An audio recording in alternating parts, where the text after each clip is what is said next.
Black Star Network is here. Hold no punches! I'm real revolutionary right now. Support this man, Black Media. He makes sure that our stories are told. Thank you for being the voice of Black America, Roland. Stay black. I love y'all. All momentum we have now, we have to keep this going. The video looks phenomenal. See, there's a difference between Black Star Network and Black-owned media and something like CNN. You can't be Black-owned media and be scared. It's time to be smart. Bring your eyeballs home. You dig?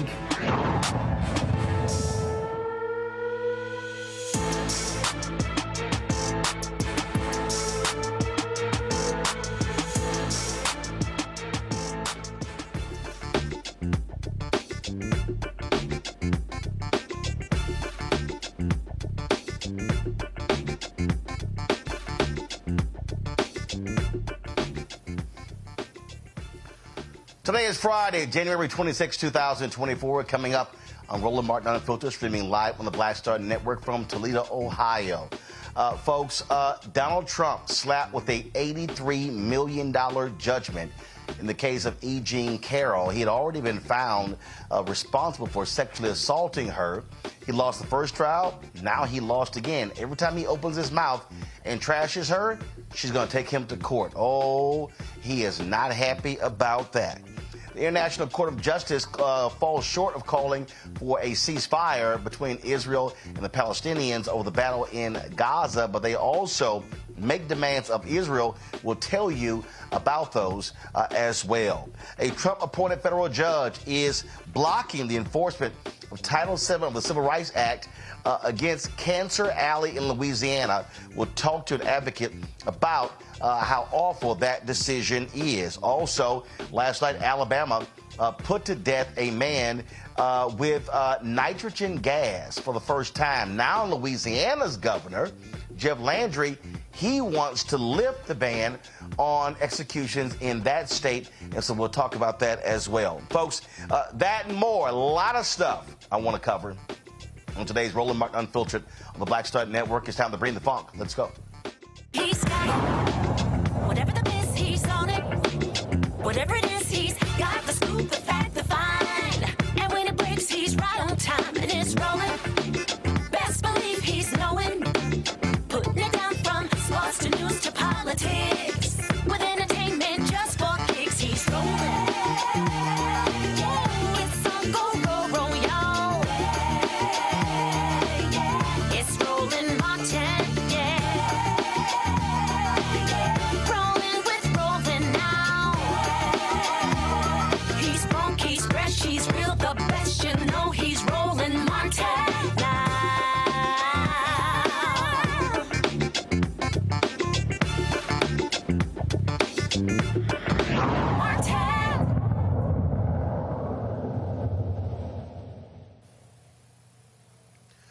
Folks, a big decision from the International Court of Justice. The folks in South Africa actually took their case to that court, calling what Israel was doing to the Palestinians in Gaza genocide. Well, the court ruled today that they fell short of calling for a ceasefire, but they did order Israel to limit the deaths and the damage. But again, they stopped short of calling for a ceasefire between the two. The health ministry in Hamas-run Gaza said more than 26,000 people have been killed and more than 64,000 have been wounded since Hamas attacked Israel on October 7th.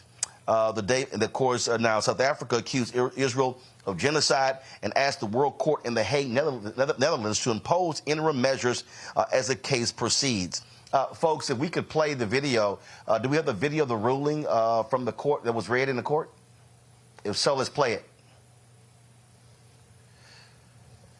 All right. So if we could get that, please, because I want to, so you can hear what the court said. But right now, though, I want to go to Mark Thompson. He's the host of Make It Plain Daily. Mark, you have been very much involved in a lot of efforts all across this country, calling for a ceasefire, demanding Israel cease the attacks on Palestinians. Your thoughts on this decision today? Well, it's a big decision, and thank you for having me, Roland, in spite of the jersey you're wearing. This is a big decision. It is not a ceasefire, and I'm not certain that the International Criminal Court has the authority to say that in that way. But what is important about this ruling is a 29-page ruling from the International Court of Justice, and the order that was given is that Israel is to prevent acts prohibited, and I'm reading from the ruling, prohibited in the 1948 UN Genocide Convention, including killing Palestinians, causing them serious bodily and mental harm, and, quote, deliberately inflicting on the group conditions of life calculated to bring about its physical destruction in whole or in part. Now, if you just read that point blank, prevent acts of genocide, that it's semantics, but that pretty much says that what's going on now has to stop, and that could be akin to a ceasefire. The other rulings, the other orders, prevent and punish statements, that constitute incitement to genocide against Palestinians in Gaza, ensure the provision of basic services and humanitarian aid to address the adverse conditions of life in Gaza, preserve evidence related to allegations of genocidal acts, report back to the court within 1 month on its compliance with the orders. So again, the language ceasefire is not there, but it's saying that the genocide must stop. This obviously was pushed by South Africa, and we carried that whole hearing. It's about 3 hours live on the Black Star Network. This was the folks in South Africa who understand what genocide looks like, saying, look, enough is enough. Well, not only that, South Africa knows what apartheid looks like. It's not just metaphoric, as Jimmy Carter said about Israel, that it's an apartheid state. That's not just a metaphor.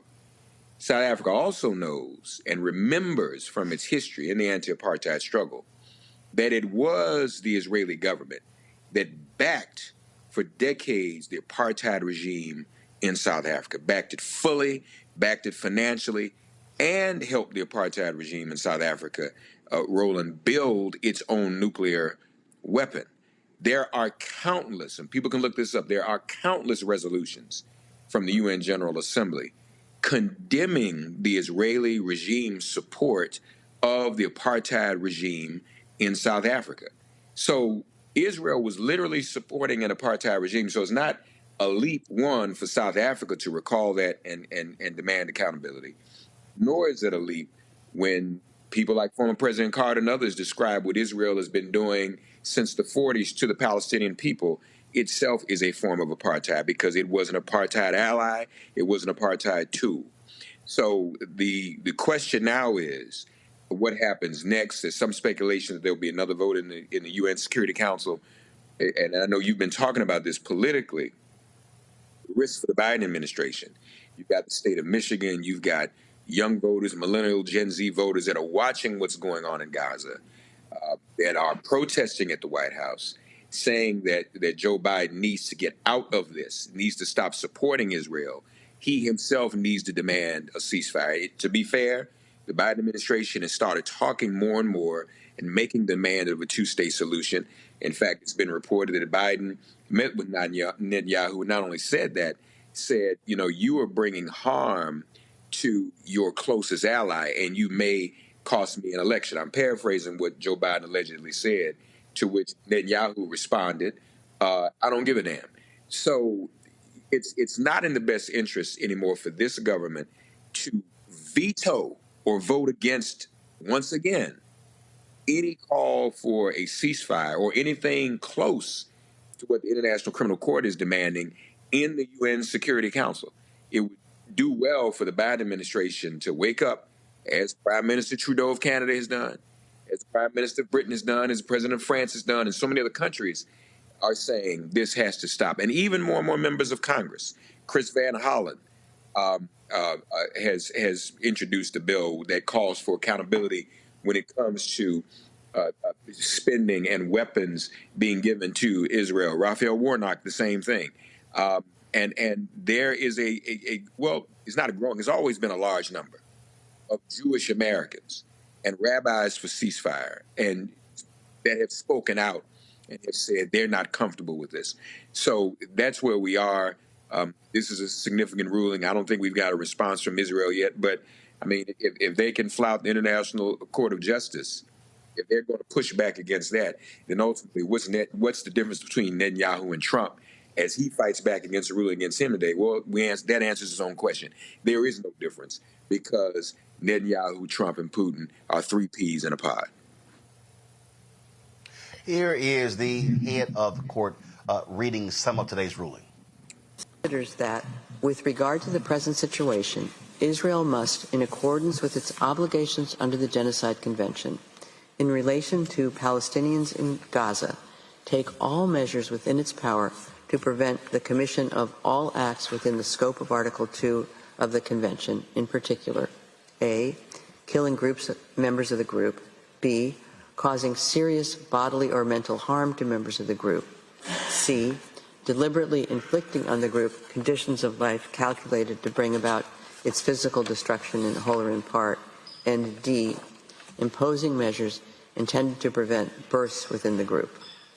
The Court recalls that these acts fall within the scope of Article 2 of the Convention when they are committed with the intent to destroy in whole or in part the group as such. The Court is also of the view that Israel must take measures within its power to prevent and punish the direct and public incitement to commit genocide in relation to the members of the Palestinian group in the Gaza Strip. You know, Mark, I saw something the other day where someone has suggested that Israel can never be charged with genocide because of the history against Jewish people. That really makes no sense whatsoever to suggest that because of what took place in the Holocaust that they can't commit genocide. I mean, you can. And so then you have the stories coming out about this tension between, as you alluded to earlier, Biden and Netanyahu about going too far. Here you have Netanyahu coming out saying absolutely he's against a two-state solution, where the United States is like, wait a minute, that's always been our official position. And so, President Biden, the United States, does not obviously want to break with Israel, but there's going to have to be continuing pressure put on them to cease. We had the bombing the other day of an aid area, and so people are saying, wait a minute, these are people who are going to safe ground, and you're attacking them there as well. And so how do you see this ruling impacting or putting additional pressure on the United States to say, Israel, you're going to have to back off? Yeah, I think it does put greater pressure on Israel. I think it puts even greater pressure on the United States. Here's the test, though. Israel, again, what Netanyahu said to Biden, I don't give a damn. They seem not to. That's one issue. The United States has to. Biden has to. This is an election. So he has to give a damn. He's got to do something about it. I took note, and I'm sure you did as well, Roland, when he was being protested at Mother Emanuel at the church in Charleston, South Carolina. Biden got a little defensive. And he all but said, look, folks, I'm trying to do something here. I'm trying to work this out. He wasn't immediately dismissive of even what the protesters were saying and calling for a ceasefire. I think he and Tony Blinken get it and get the political risk with this. So, Israel, Netanyahu's on the ropes. There is no indication whatsoever that he will be reelected if and when there's an election. He's using this war as somewhat of a cover. And so whatever he's going to do to preserve his political hide. He doesn't care about Biden's political hide. But if Biden keeps that wagon hitched, it may very well harm him. And we've got, obviously, bigger things. We can't go back to Trump. We can't do that. But we can't credibly say to millions of voters, let's just give Biden a pass. So we got to figure out a way to walk and chew gum at the same time.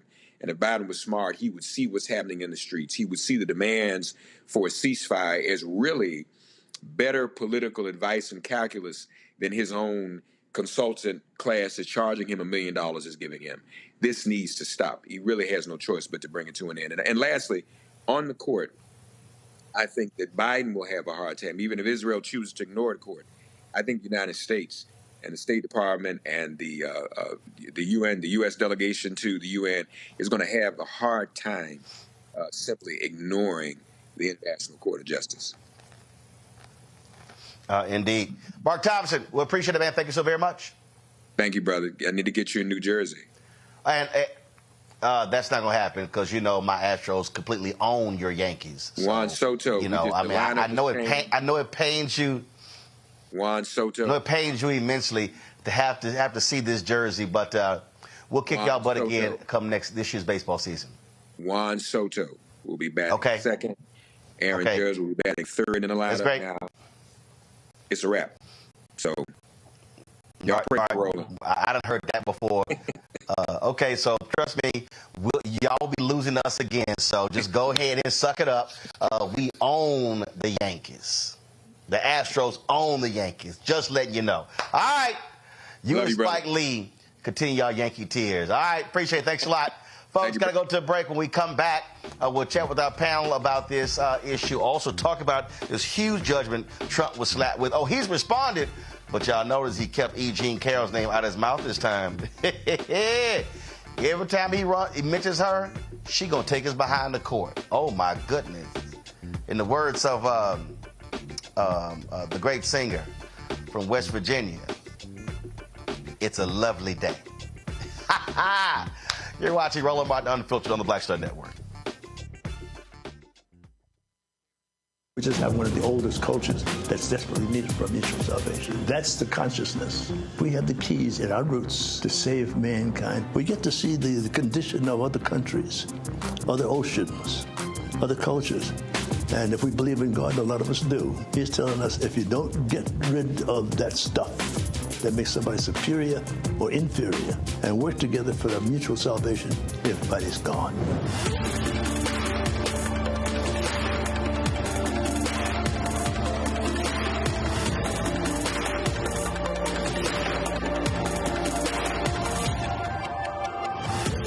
On the next Get Wealthy, with me, Deborah Owens, America's Wealth Coach, nurses are the backbone of the healthcare industry, and yet only 7% of them are Black. What's the reason for that low number? Well, a lack of opportunities and growth in their profession. Joining us on the next Get Wealthy is Needy Bartonelli. She's going to be sharing exactly what nurses need to do and what approach they need to take ownership of their success. So the Black Nurse Collaborative really spawned from a place and a desire to create opportunities to uplift each other, those of us in the profession, to also look and reach back and create pipelines and opportunities for other nurses like us. That's right here on Get Wealthy, only on Black Star Network.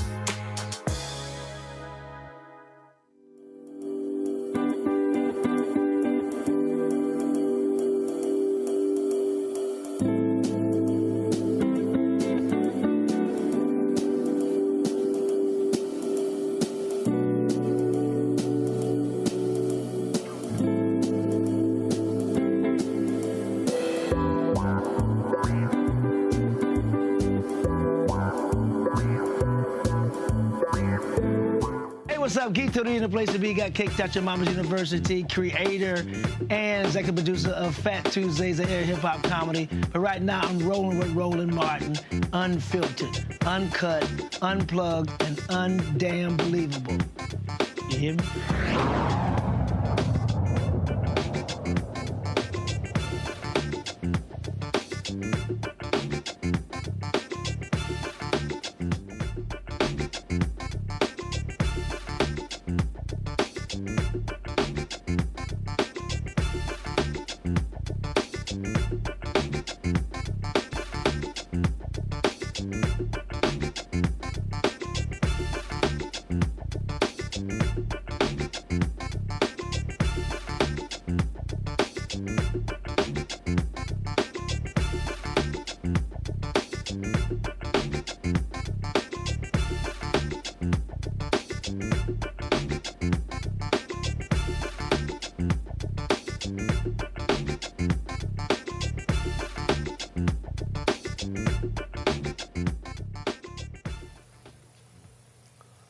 All right, folks, my panel on today's show, joining us is Michael Imhotep, host of the African History Network show out of Detroit, Kayla Bethea, communication strategist out of D.C., Matt Manning, civil rights attorney coming out of Corpus Christi, Texas. All right, glad to have all three of y'all. Michael, I'll start with you. This decision from the International Court of Justice, do you think it's a significant one? Do you believe it's going to have an impact on changing how Israel operates?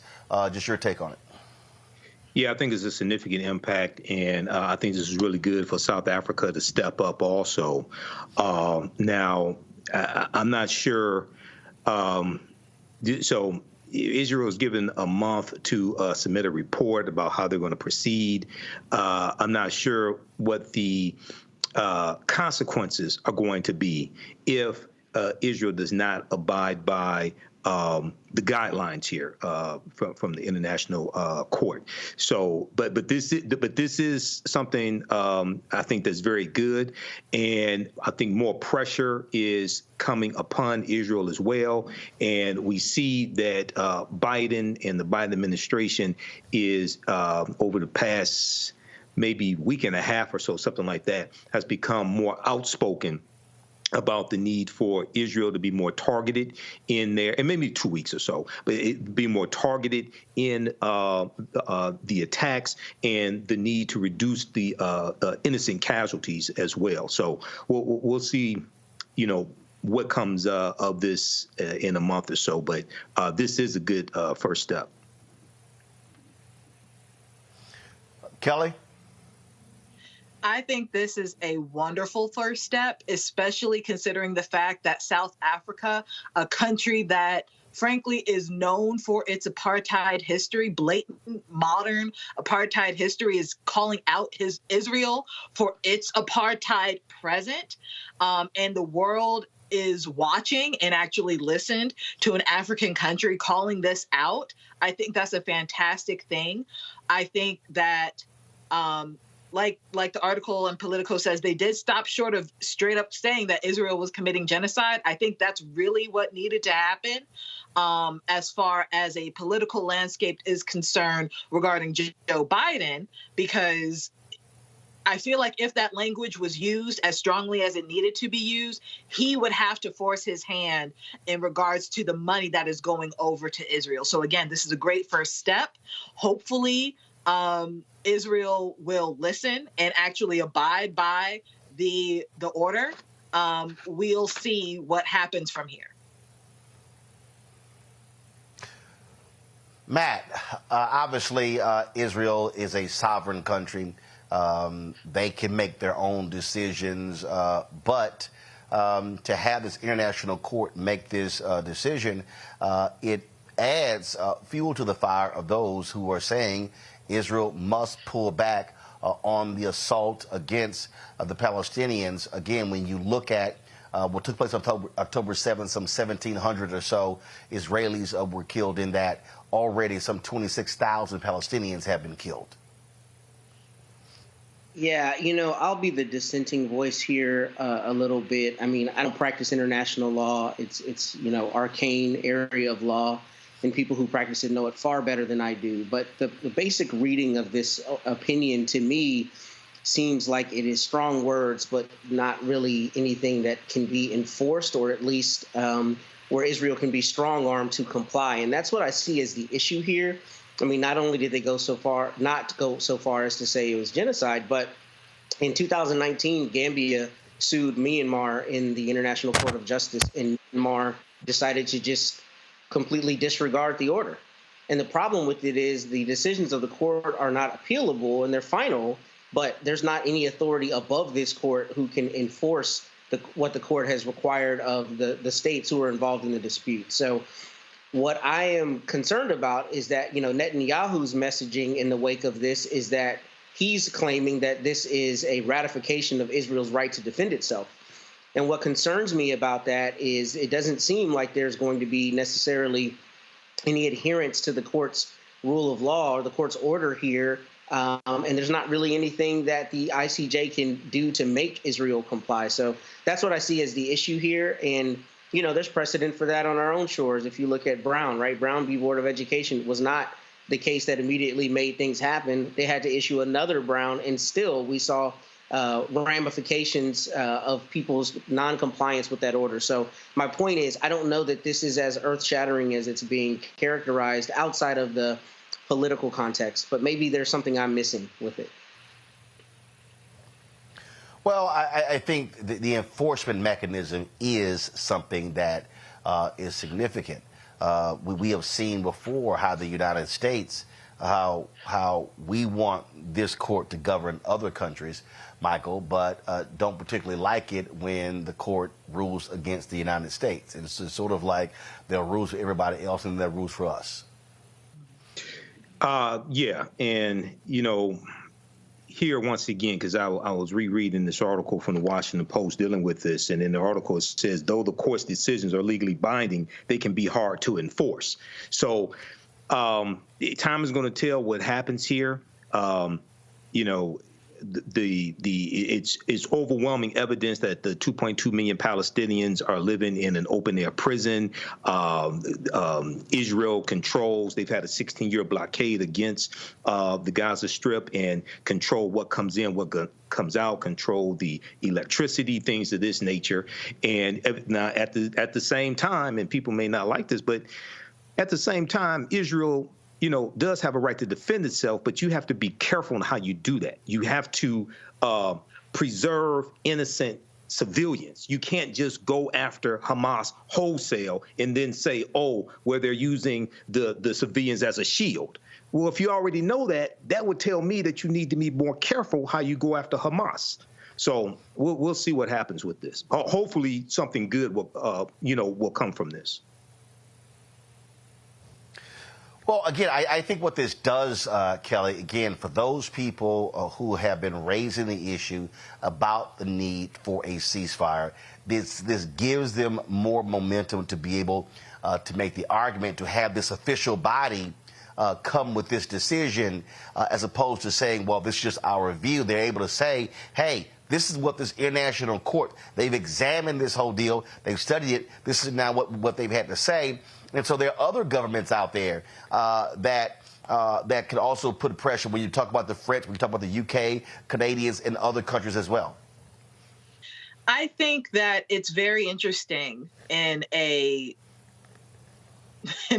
is interesting to me in a very rhetorical, sort of sarcastic way, that the only people in the world who are agreeing with Israel right now, by and large, are Western organizations who have specialized and capitalized on colonialism, right?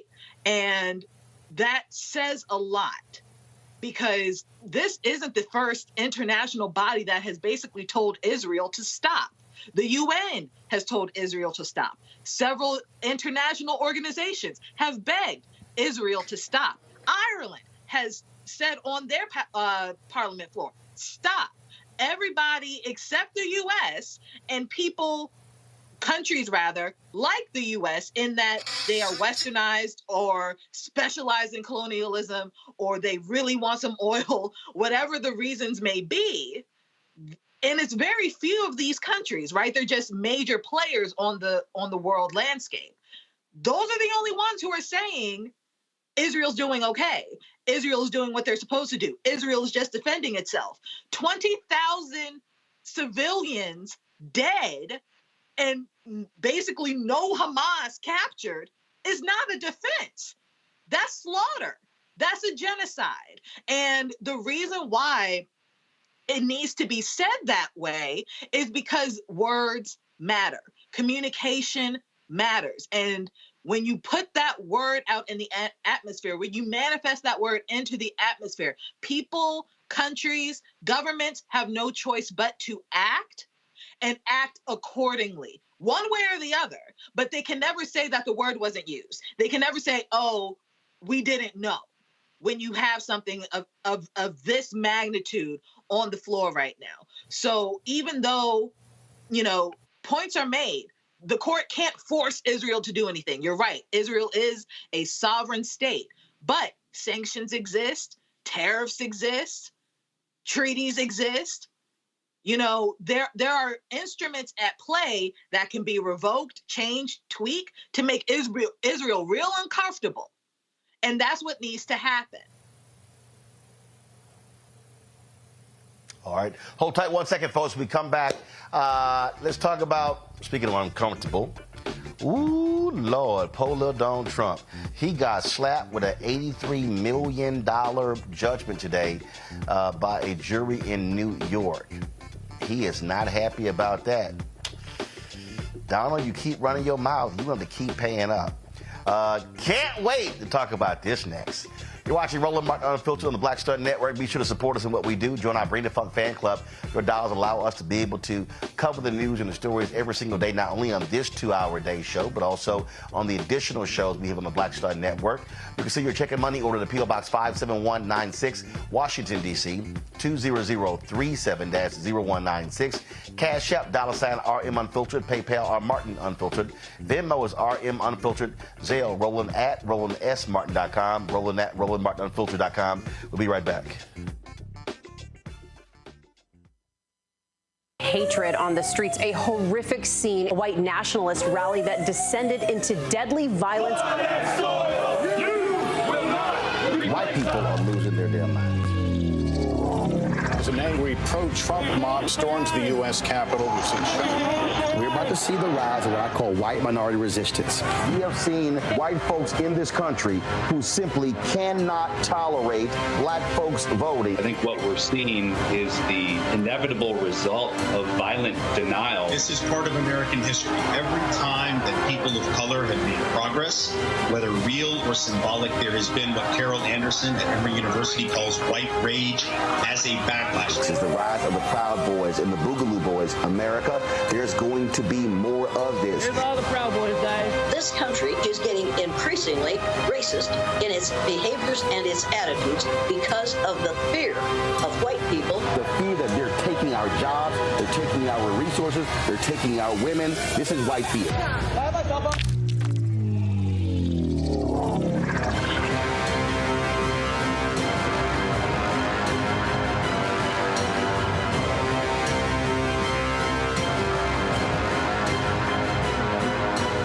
On the frequency, we have an incredible conversation with my guest Nadira Simmons talking about her new book, First Thing First, Hip-Hop Ladies That Changed the Game. The founder of GumboNet tells us the stories behind the women in hip-hop, starting with the first woman that promoted the hip-hop party to Megan Thee Stallion. There's even a chapter on me. That's next on the frequency on the Black Star Network. Hey, what's up, y'all? I'm Devon Frank. I'm Dr. Robin B., pharmacist and fitness coach, and you're watching Roland Martin Unfiltered.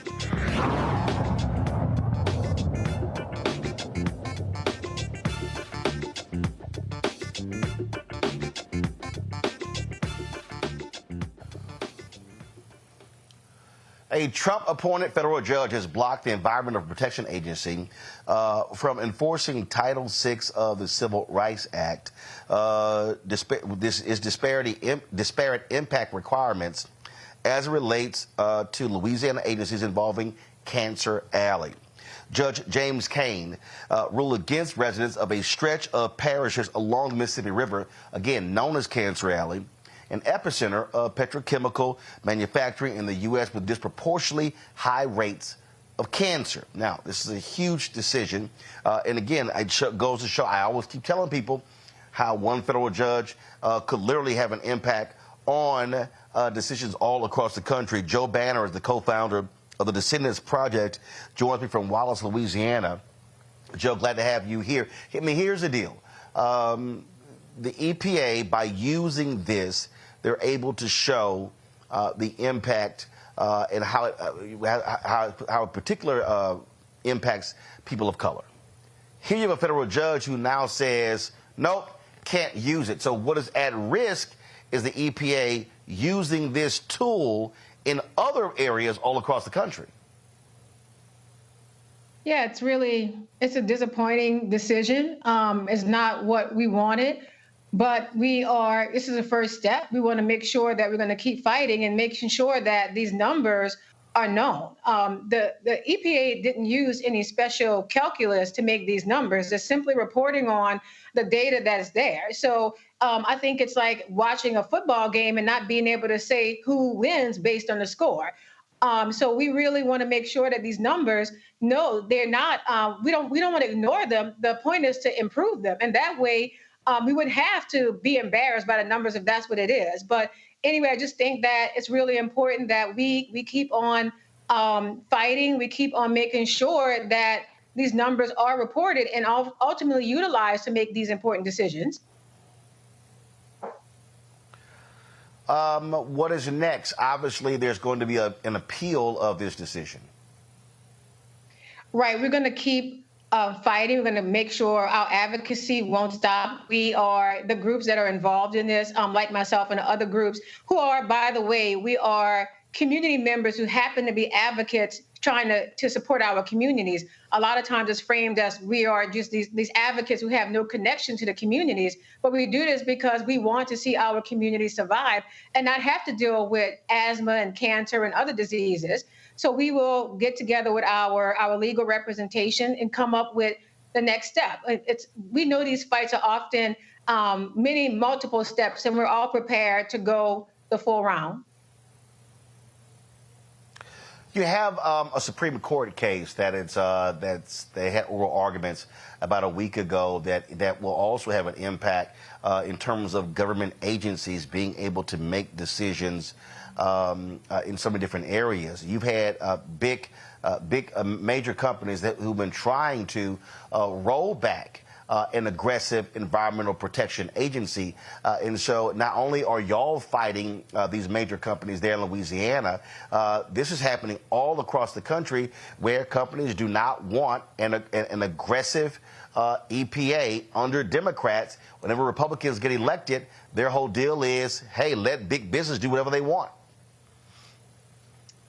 Right, and big business doing whatever they want is the reason why you have areas like Cancer Alley, and the reason why we're seeing the impact of climate change in our communities. And one thing, too, when we improve our area, it just doesn't stay with us. It actually goes to everybody. The air doesn't choose to be good for Republicans and be bad for Democrats or vice versa. So whatever work we do regarding climate and environmental justice, it ultimately helps everybody. So it's not the big businesses. We are pushing back, and we have good headway behind us. So we're going to keep on that momentum of winning. But it's a big battle. It really is. I've been fighting battles like this since I was 10 years old. So the good thing about it is that this is not a novelty to us. We've been doing it for a long time, and we're prepared to take on big business, and we have successfully.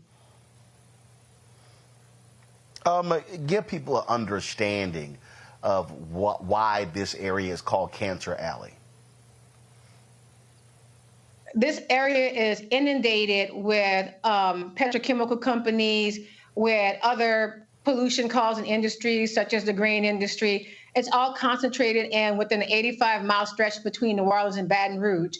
Our area had a high density of plantations, and plantations provided the ground and access to the river that these petrochemical industries could ultimately utilize to pollute us. So we have just an intense amount of pollution, air pollution, land, water, all of that. And we're seeing that indicated we say Cancer Alley, but there's really other ailments that we have to deal with as well. So we just continue to really ultimately stop this system of enslavement that's continued since the 1700s and now is manifesting as the pollution through petrochemical companies and other polluters along the river. And for folks who don't understand, when we were railing against the lack of black folks voting there in Louisiana, your current governor, Jeff Landry, he was the one who sued to stop this disparate study when he was the Attorney General of Louisiana. So it's not like y'all have a friend in the governor's office when it comes to trying to stop what is going on there. Right, it definitely could be a better situation for us. But one thing about it is that it's good. This is a good time for us to strategize and for us to gather together to see what do we do when we have someone who is fighting against the improvement of our community or the health of our communities. So I look at this time as it's a learning experience. We also know this is not the first time we're dealing with a political figure who may be against what we want. So we are going back in the past. We're finding out what worked. We are already talking with a lot of people who've been in the movement for a long time. And I think most importantly, we don't panic. We don't panic. We just make sure we find out, we know our game plan and move forward with that. And the ruling is weird because the judge says that pollution does not discriminate. and that, quote, if a decision maker has to consider race to decide on enforcement, it has indeed participated in racism. Okay, now the reason that's crazy is because the National Minority Equality Forum says that 56% of communities of color live within 3 kilometers of a site producing carcinogenic waste in reserve in St. John the Baptist Parish. Cancer risks are 50 times the national average. So what we know with environmental racism, a lot of these places are located where there are poor Black and brown people. Yeah, absolutely. And these numbers, we're not celebrating because we have these numbers. This is not a spot that we want to be in as, Black community or community of color. But what can explain this? If there's another reason for these numbers, and I wish somebody would give me the reason of why it just coincidentally seems to impact communities of color like ours versus not. So until they can give us that explanation, which no one has, then we have to look what's around us. You look at the plantations in this area. The fence line to plantations became the fence line to petrochemical companies. The descendants of the enslaved who had really no place to go, who finally at least a little bit off of it, but still around the plantations. These are the communities that were targeted and are now dealing with the manifestation of slavery in a different form, which is these chains of unhealth that we now have to deal with. So, it's frustrating to have to really to flesh out why it is that it is. It should already be known because these numbers have been available this is not the first time we know about numbers like this. Indeed. Joe Banner, keep up the fight there. We will continue to follow this case as well. We appreciate it. Thanks a lot. Thank you. Folks, going to a break. We come back. Donald Trump got to spare $88 million. You're going to need it. We'll talk about that when we come back right here. Roland Martin Unfiltered on the Black Star Network, broadcasting live from Toledo, Ohio. Back in a moment. Grow your business or career with Grow with Google's wide range of online courses, digital training, and tools. Gain in-demand job skills with flexible online training programs designed to put you on the fast track to jobs in high-growth fields. No experience is necessary. Learn at your own pace. Complete the online certificate program on your own terms. Stand out to employers, get on a path to in-demand jobs, and connect with top employers who are currently hiring. Take one professional career certificate program or all 6. Earn a Google Career Certificate to prepare for a job in a high-growth field like data analytics, project management, UX design, cybersecurity, and more. All professional career certificate programs must be completed by December 31st, 2024. Scan the QR code to complete the application. There are 1,000 scholarships available. Grow with Google and J. Hood and Associates. Be job ready and qualify for in-demand jobs. On a next, A Balanced Life with me, Dr. Jackie, we're going to be talking about common sense. We think that people have it, know how to use it, but it is something that people often have to learn. The truth is, most of us are not born with it, and we need to teach common sense, embrace it, and give it to those who need it most, our kids. So I always tell teachers to listen out to what conversations the students are having about what they're getting from social media, and then let's get ahead of it and have the appropriate conversations with them. On a next, A Balanced Life with me, Dr. Jackie, here at Black Star Network.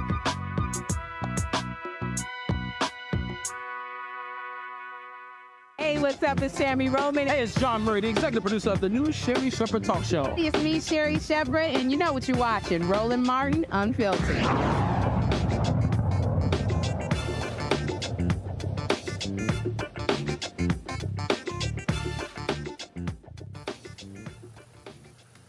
Oh, man, it was rough for Donald Trump today, folks.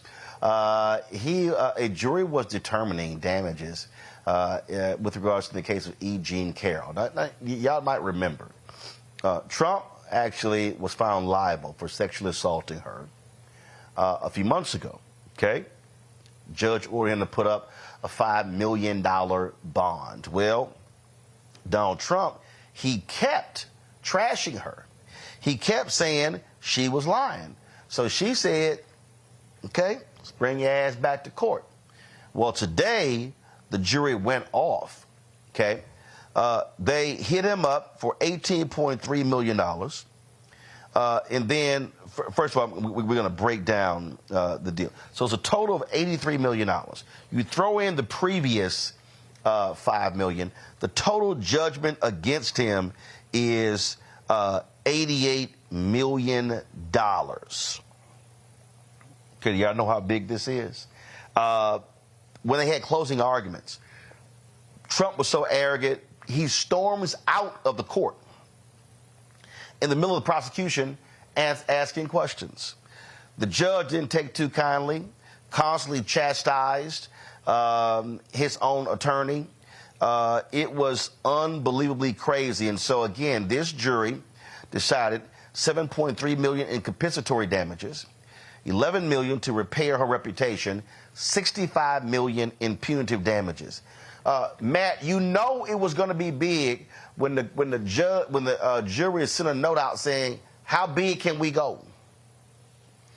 Yeah, I smile because notes are one of the most difficult things as a lawyer. If you try cases, you never know what a jury is going to say, and when they send out a note, lawyers essentially take bets on what that means in the grand scheme of things. But I'm really glad you broke this down, because for the viewers out there who don't know what those damages mean, the $11 million and the $7.3 million are compensatory damages, right, to essentially pay back. But that $65 million is punitives, which means that the jury found that Mr. Trump was acting maliciously when he defamed Ms. Carroll. And what is incredibly strange to me about this whole case is that we're really not having the conversation we should have, which is that he was found liable for sexually assaulting her. So we're talking about basically the civil prosecution of a crime, a heinous crime at that. But because of the environment that Mr. Trump and his cronies have fomented in this country, a person who was found essentially guilty but liable in the civil context of rape is still gallivanting around the country defaming his victim to the tune now of $88 million in the two damages, or sets of damages. So I think this is good that a jury looked at the evidence and determined that he wasn't going to be Teflon Don in this situation. But it's still problematic because so many people around the country are buying what he's selling, despite 12 people sitting in the box saying they've looked at evidence and rendering a decision in 2 hours and 45 minutes, which in the grand scheme of jury trials is very quick. That means they went back, they elected a 4-person, they looked at it and said, yeah, he's dead to rights. How much do we want to give her? And I think that's, proof positive of how bad the evidence was for him in this case and how malicious what he did to Ms. Carroll was in terms of defaming her even after the first verdict. See, here's what's interesting here, Kelly. Donald Trump took the stand in this trial, in this particular phase, which actually is nuts if you ask any real lawyer, and he didn't have any real lawyers. They were a joke, too. But when Judge Kaplan introduced him, he said, quote, he inserted his fingers into E. Jean Carroll's vagina. Trump has trashed her in deposition, saying, look at her, I would never be interested in her. But that was the intro of the judge of Trump when he went up there. And every single time after the first trial, he kept opening his mouth. He kept trashing her. So her folks like, let's go back to court. Every time he trashes her, they're going to sue him again. And they're going to win again. The statement we're going to show you in a second, he did put out a statement after this. He left her name out of that one, which made a hell of a lot of sense. But again, this is a person who cannot control himself. And every time he brings up E. Jean Carroll and then he says that she lied, she is going to haul his butt back in court. So we see $88 million today. This thing could go even higher.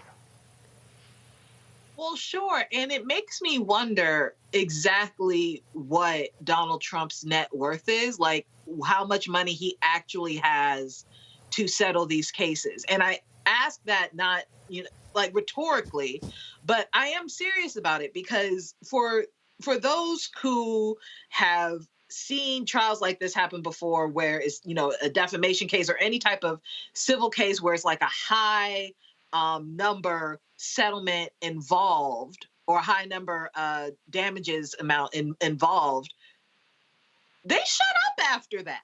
They stopped doing the dumb thing that they were doing once that number comes down. And it reminds me similar, and I hate to bring her up, but I don't know if you are aware of Tasha K and her lawsuits with Cardi B and now with Kevin Hart. And she doesn't have any money. So she feels like what does she have to lose by keep going? Right? And I feel like Donald Trump's Actually, hold up. I got to correct you there. This is not true that Tasha K does not have any money. Because here's the deal, all right? She's making money on her YouTube channel. She's making money, all right? Now, look at Alex Jones. They slapped him with $1 billion judgment. He's still making money, and he's shifting money around and doing all sorts of things not to pay the judgment. So the reality is, she got money. You can't keep talking every day, and I mean, it costs money to do this whole thing, and so she's making money from YouTube. Okay. Oh, sure. So it's there. Sure. So she can, and that's what they're going after. And now Kevin Hart is going after her as well. So the bottom line is, folk out there, you keep running your mouth, you're gonna get sued, and you keep getting hit with punitive damages. I had somebody send me a text saying you can't get rid of those in bankruptcy. Right. My point being is, I'm not saying she has absolutely no money whatsoever. That's not my point. My point is, exactly how much do these people have and to be confident enough to keep talking? Or maybe it really is just the ego that propels them to keep going. I think the latter. Oh, it's ego. It's all ego. It's all ego. Yeah, I think the latter is really the issue. But it makes, for me, for purposes of this conversation, it makes me think, right? Exactly how much money do these people have? Like, is Trump really a billionaire such that he thinks that he can just keep going and pay these people out? Because he's going to have to pay. I'm not doubting that he has 83 million. What I'm doubting is that he has, X amount billion, right? Because it feels like his campaign is paying for these things. His supporters are paying for these things. I don't know how much money he has. That's my point. Well, here's the deal. He's got assets, and Michael, he keep running his mouth. He may have to unload them. Yeah, and keep in mind, we're still awaiting. We're still awaiting the other New York case that could determine he can't do business again in New York State. Exactly, and we know State's Attorney General Letitia James is asking for $370 million in damages. Okay, so if that's awarded, okay, hypothetically, if that's awarded, plus this 83 million. Okay, 83.3 million. So you're talking about over $400 million. Now, in the deposition, a video deposition for this case, Trump said he had assets of $400 million, I think it was, as well. Cash, about cash, $400 million. So he's in a world of trouble. And he's still dealing with 4 criminal trials. And one of those criminal trials most likely is going to happen, not all 4, but one of those criminal trials is going to happen before the November election as well. So we need to be vigilant. E. Jean Carroll deserves this. And yes, today when Donald Trump posted on Truth Social, he didn't mention her name, but that's not going to last. He's going to go back to being stupid Donald. He can't help himself. Okay, what we need to do is make sure we put him out of his political misery and make sure he does not become president again November 2024. Oh, absolutely. And listen, I want him to go crazy. I mean, and she is driving him crazy. Again, Matt, the man can't control his mouth. If he trashes her again on Twitter, on Truth Social, in a rally, her lawyers are going to be like, we're going back to court, baby. And you know what's interesting about this? People may know this, but when it comes to defamation of a public person or a public figure, you have to have a level of malice in order to be found liable for defaming them. And I think the inverse is actually working against Mr. Trump here, because he has such an enormous platform worldwide that, as the jury's, evidenced in their damages award, that, there's clear malice if you are clearly attacking a person and you have the platform that he had. So it kind of works in the reverse, as would be the case if someone brought a case against him. But yes, her lawyer should take him back to court because it's obviously malicious. And what I think is so important about this case that we haven't really talked about explicitly is so many of our conversations about Mr. Trump are prospective. What's going to happen? How are people perceiving this? All of that. But the beauty of this is 12 people in New York seated in the box looked at evidence and determined he was liable, looked at evidence and determined, the judge, at least in the other case, that he committed the fraud. And I think that becomes important because he can no longer spin it to say this is just a witch hunt, this is Mr. Biden, this is whatever. No, this is the people, especially from a populist like him, right? These are the people whom I want to represent, who I'm telling you are in my corner, and they're looking at the evidence and rendering decisions that I'm liable and hopefully in a few months here guilty of criminal offenses. And I think that's important because I think that will start to hopefully turn the tide with some people who are still buying what he's selling and recognizing that their fellow Americans are not buying it in the confines of the courtroom. Well, something is crazy when the judge, Kelly, tells the jurors, my advice to you is don't tell anybody you served on this jury. They actually protected the names of the jurors from the public, from each other. This basically was like a mob case. That was exactly what the judge knows. The judge knows that the MAGA idiots will be having death threats against every single one of these jurors. Yeah, it's sad because your analogy to a mob case, that's exactly what I was thinking when I heard that. And it's sad because you have to go back to the fact that this man is running for president of the United States. Let's just say, hypothetically, you got somebody on that jury who's a Trump fan, who actually wants him to be president. You want to be afraid of your leader to the point where you can't give him, frankly, basic information and trust that it'll be protected just by way of being a presidential candidate, let alone, God forbid, the president of the United States.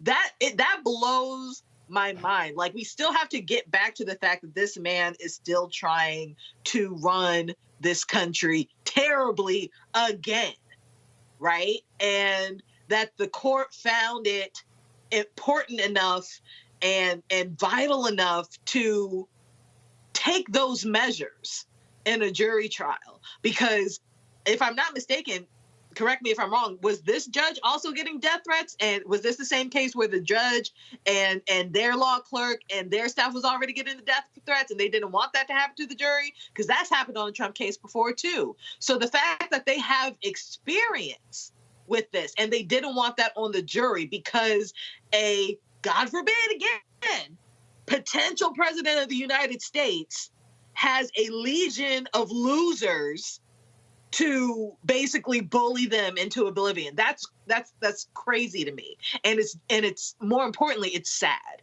It's really sad. Mm-hmm.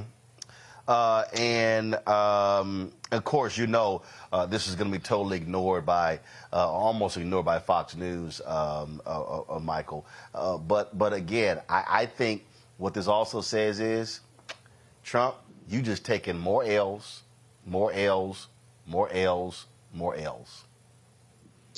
Yeah, Fox News may ignore this, but there's going to be a drip, drip, drip because this is going to go viral on social media. You have people, D.L. Hughley, you have others, Joanne Reed. This stuff is going to go viral on social media. This is going to be covered all this weekend into next week. Now, what's interesting is these black Republicans, especially the black male Republicans, who have just sold their entire soul to their newfound Jesus, Donald Trump, or Satan, however you want to put it, Senator Tim Scott, Byron Donalds, the rest of them. What's going to be interesting is what they say. Okay, and I want to hear Elise Stefanik out of New York, Republican out of New York, House of Representatives. I want to hear her comments on this also. But yeah, Fox may not cover this, but the MAGA Trump supporters are not going to be able to run away from this. This is going to continue to follow them. It's going to get worse. This is not going to be a hot boy summer for Donald Trump come this summer. This is not going to be a hot boy summer for Donald Trump. It's going to be the worst summer of his life. Summer. Hey. Not hot boy summer. I'm here for him losing more and more and more. And I Absolutely. It's the biggest L in November. All right, hold tight, folks. Got to go to break. We come back. Roland Martin Unfiltered right here, the Black Star Network. Support us in what we do, folks. Be sure to join our Bring the Funk fan club. Send your check and money orders to P.O. Box 57196, Washington, D.C., 20037-0196. Cash App, $RM Unfiltered. PayPal, R Martin Unfiltered. Venmo is RM Unfiltered. Zelle, Roland at RolandSMartin.com. Roland at RolandMartinUnfiltered.com. Be sure to download the Black Star Network app. Apple phone, Android phone, Apple TV, Android TV, Roku, Amazon Fire TV, Xbox One, Samsung Smart TV. And be sure to get a copy of my book, White Fear, How the Browning of America is Making White Folks Lose Their Minds, available at bookstores nationwide. Back in a moment. When you talk about blackness and what happens in black culture, we're about covering these things that matter to us, speaking to our issues and concerns. This is a genuine people-powered movement. There's a lot of stuff that we're not getting. You get it, and you spread the word. We wish to plead our own cause. Too long have others spoken for us. We cannot tell our own story if we can't pay for it. This is about covering us. Invest in black-owned media. Your dollars matter.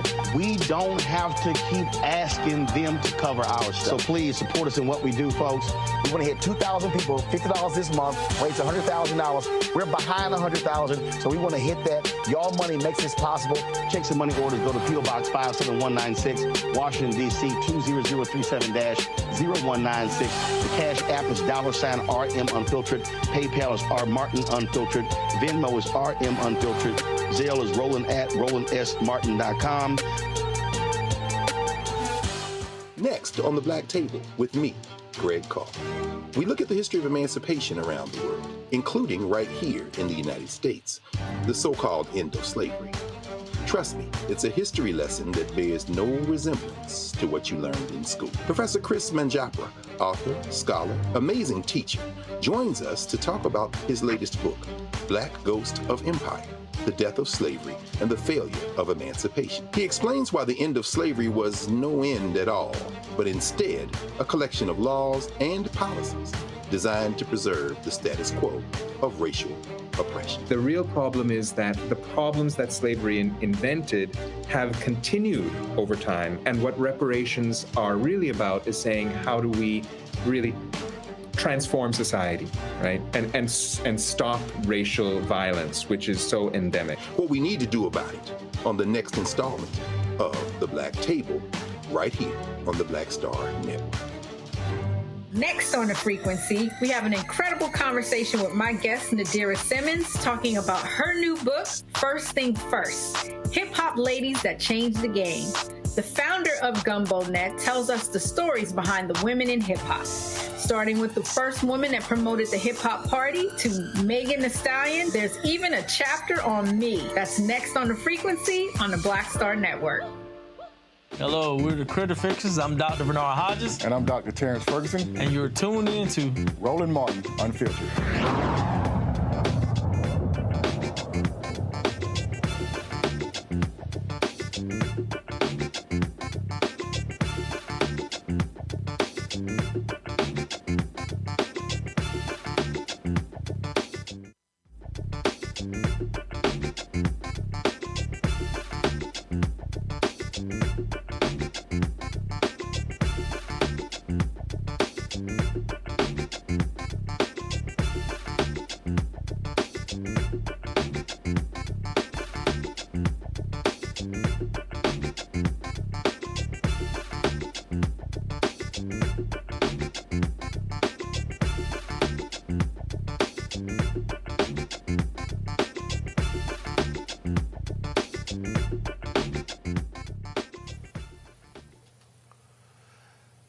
Folks, last night in Alabama, Kenneth Eugene Smith was executed using a new form of a method, nitrogen gas. Now, you might remember he previously was being executed. Huge mishap in that, and so they stopped executing, trying to find a different method. So Alabama last night chose to go using natural gas, nitrogen gas for the first time. Now, on the heels of that, the governor of Louisiana, MAGA Jeff Landry, he wants to restart executions in Louisiana. They have not had them for the last 14 years, and he's trying to find new methods in doing so. Matt, one of the reasons why this is a significant issue is because when they had the previous mishaps, then what happened was you had manufacturers who said they were not going to supply the materials to be used for executions, and so therefore there was, they were not available. And so that caused a number of the states to have to figure out, okay, how are we going to do this now? Now all of a sudden you're seeing this new way. You're looking at Jeff Landry, what he's doing. And the bottom line is MAGA hard-right folk call themselves pro-life, but they absolutely believe in the death penalty, and they want to continue executing people. What do you make of them now trying to find these new ways to, frankly, for the state to kill folks? I think it's abhorrent and immoral and dishonest, particularly if you're calling yourself pro-life. And, I readily concede that there are a lot of people who think that the death penalty in the most extreme circumstances is appropriate.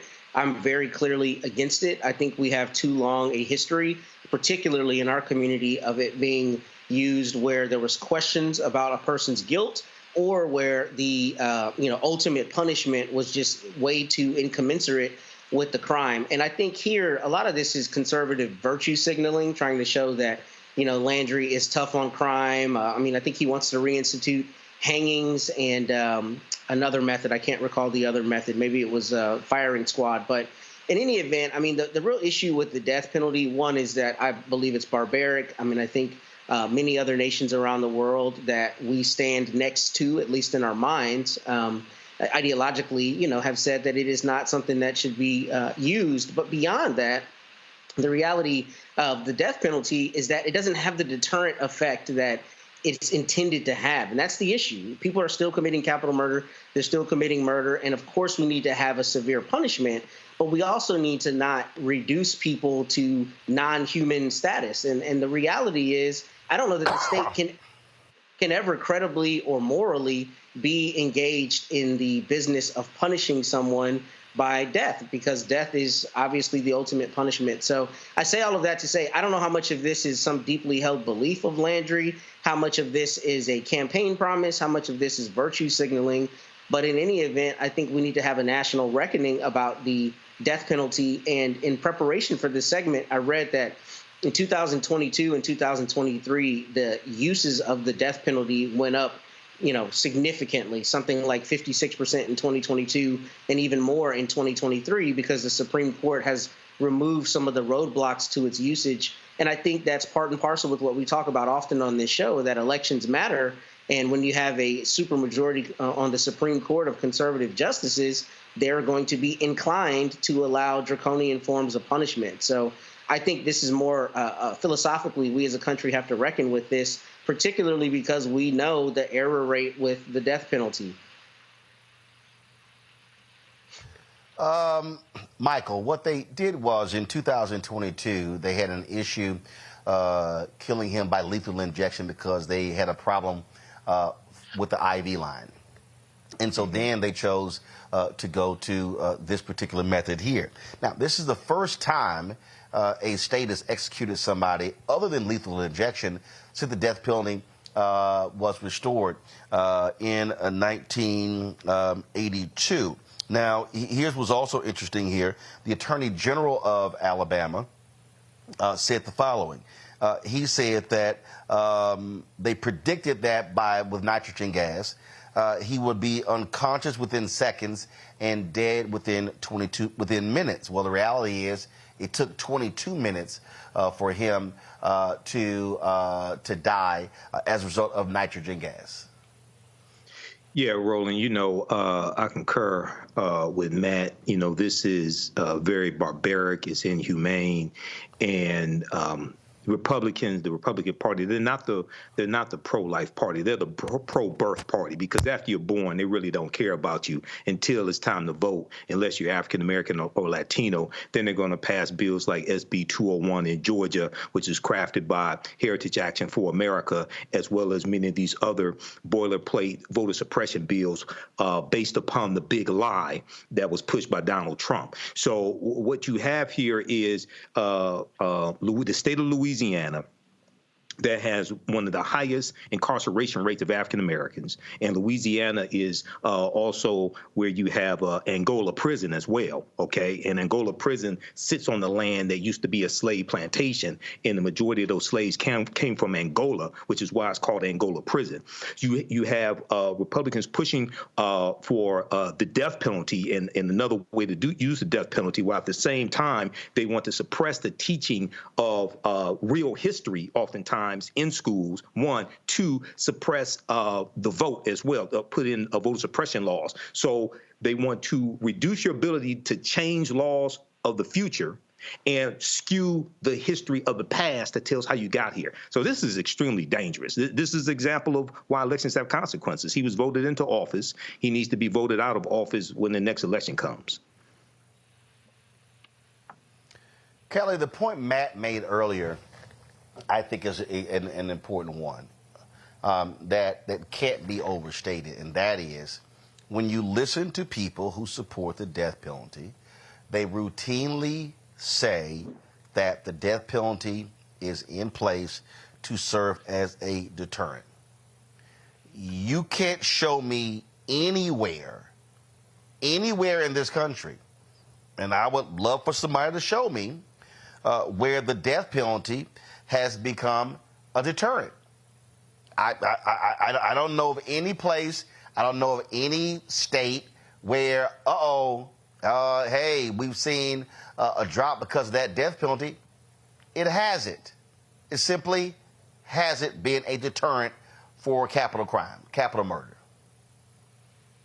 I mean, I certainly haven't seen any evidence of it being a deterrent. I am personally conflicted as to whether I'm a proponent or an opponent of it. As someone who is still grieving the loss of her brother due to a murder, my brother was killed. We still don't know who did it. It is an unsolved mystery up in Milwaukee. I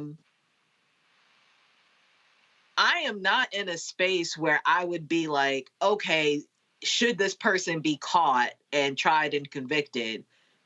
I'm not sure I would be okay, personally, this person just rotting in a jail cell. I personally would want that person to be dead. So I don't think that the death penalty is really, like, while on paper, the rationale, the main rationale behind the death penalty is it's a deterrent for crime or something along those lines. What I really think it is, it's for the victims of the crime to truly have a sense of justice. That eye for an eye mentality still exists in our society today. It is very prevalent in our society today across the board in many different aspects, but specifically when it comes to violence. The balance of the scales is off when the justice only looks like incarceration for a lot of people. For some, that's enough. As long as the person's not out there doing what they did to their loved one, that's okay for a lot of people. And I, glory in their spunk.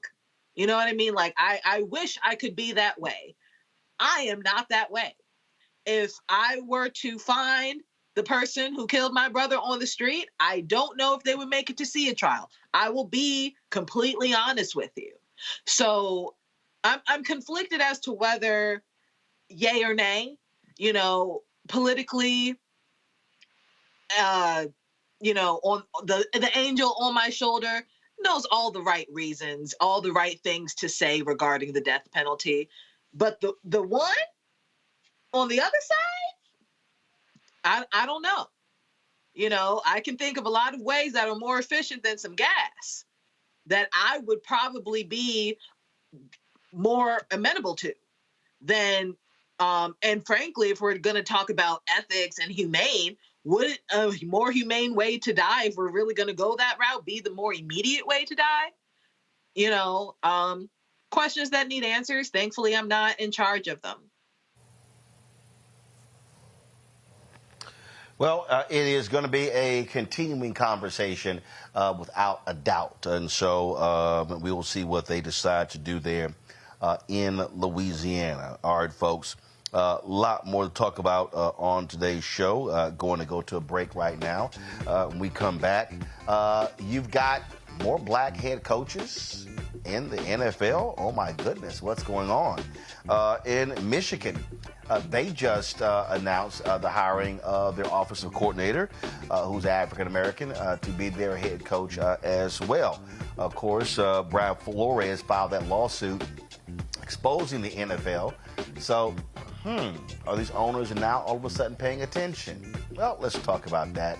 Also, our Black and Missing, we'll discuss that as well. And, Texas continues to defy the Supreme Court and the federal government. Now you have all of these other Republican governors saying, we stand behind Texas. We stand behind them. Oh, so all of y'all want to now ignore the law as well? Okay, we'll discuss that right here on Roland Martin Unfiltered on the Black Star Network, broadcasted live in Toledo, Ohio. We just have one of the oldest cultures that's desperately needed for mutual salvation. That's the consciousness. We have the keys in our roots to save mankind. We get to see the condition of other countries, other oceans, other cultures. And if we believe in God, a lot of us do, he's telling us if you don't get rid of that stuff that makes somebody superior or inferior and work together for the mutual salvation, everybody's gone.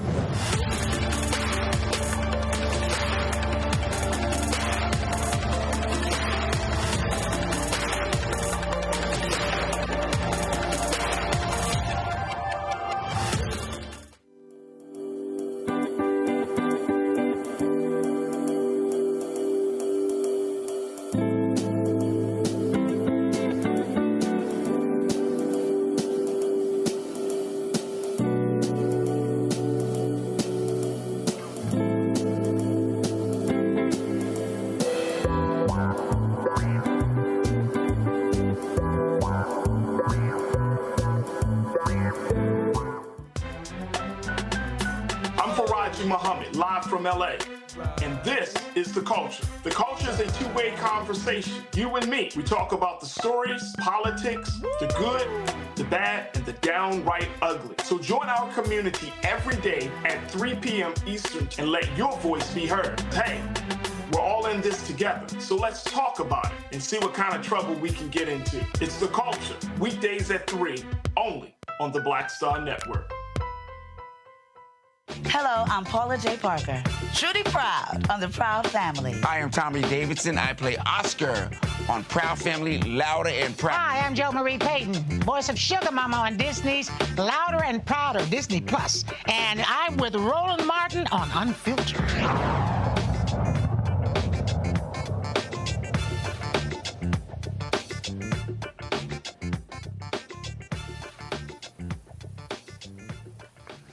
All right, folks, more Republican governors are lining up with Texas Governor Greg Abbott in his fight with the Biden administration over securing the border in Texas. You know, the governor, they put the razor wire,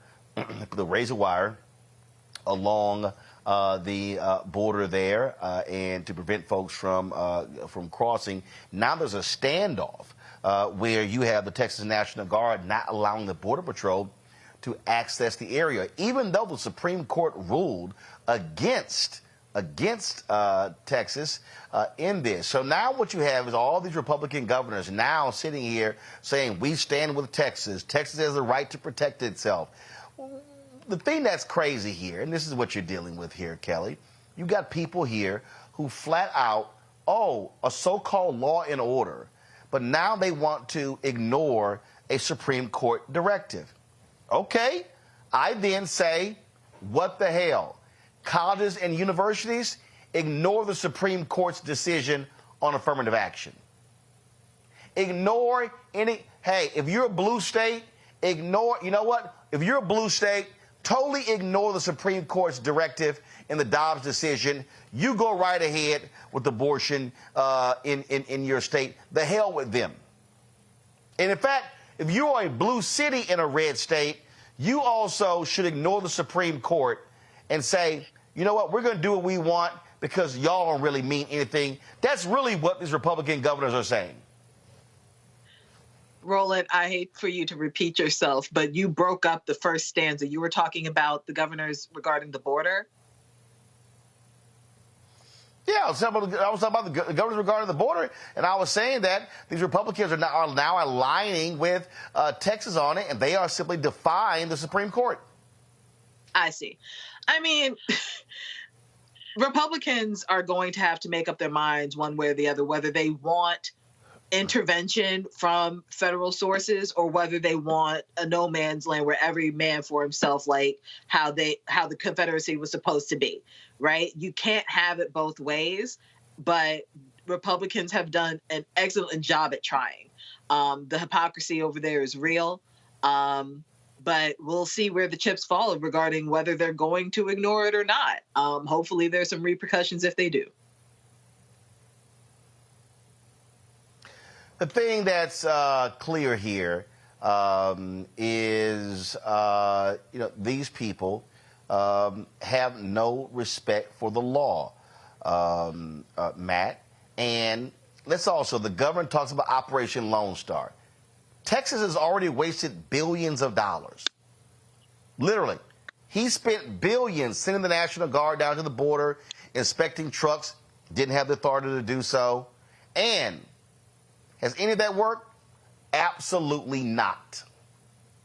And now you have this ad happening while Republicans in the Senate and the House are abiding by Donald Trump saying, don't y'all dare strike a deal when it comes to border security and immigration reform because I want to use this to campaign.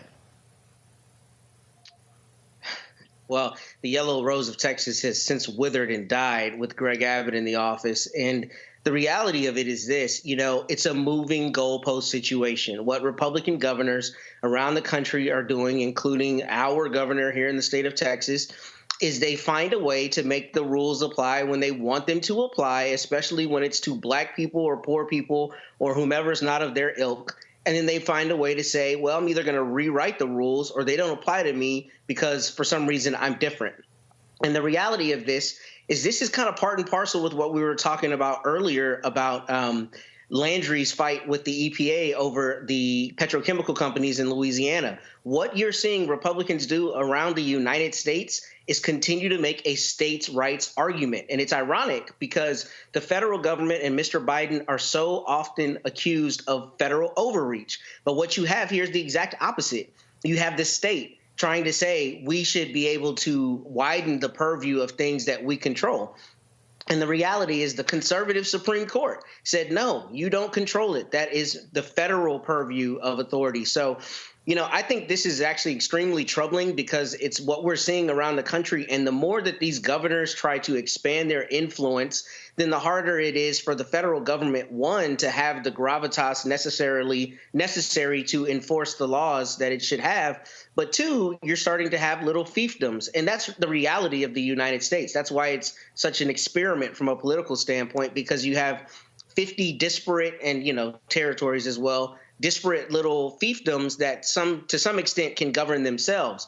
But this is a problem because what we're seeing is the political dehumanization of migrants and immigrants, number one. But number two, you're seeing an out-and-out flouting of the Supreme Court. And this is similar to the ICJ. I mean, if they decide not to honor the Supreme Court, well, you can continue bringing lawsuits and DOJ can keep firing things off and trying to get Greg Abbott into court. But a standoff on the Mexican border, the Texas-Mexico border is insane because it shows that there is not a respect for the federalism that is supposed to control each individual level of government's sphere of affairs. So I think this is actually a huge issue. And I think we continue seeing that people are being used as political pawns, which is why Greg Abbott is spending my hard-earned tax dollars to send people up to Chicago and Mayor Johnson's area, just because they want to make people political pawns. And I think we as citizens need to be troubled by this mightily, because as they continue trying to expand the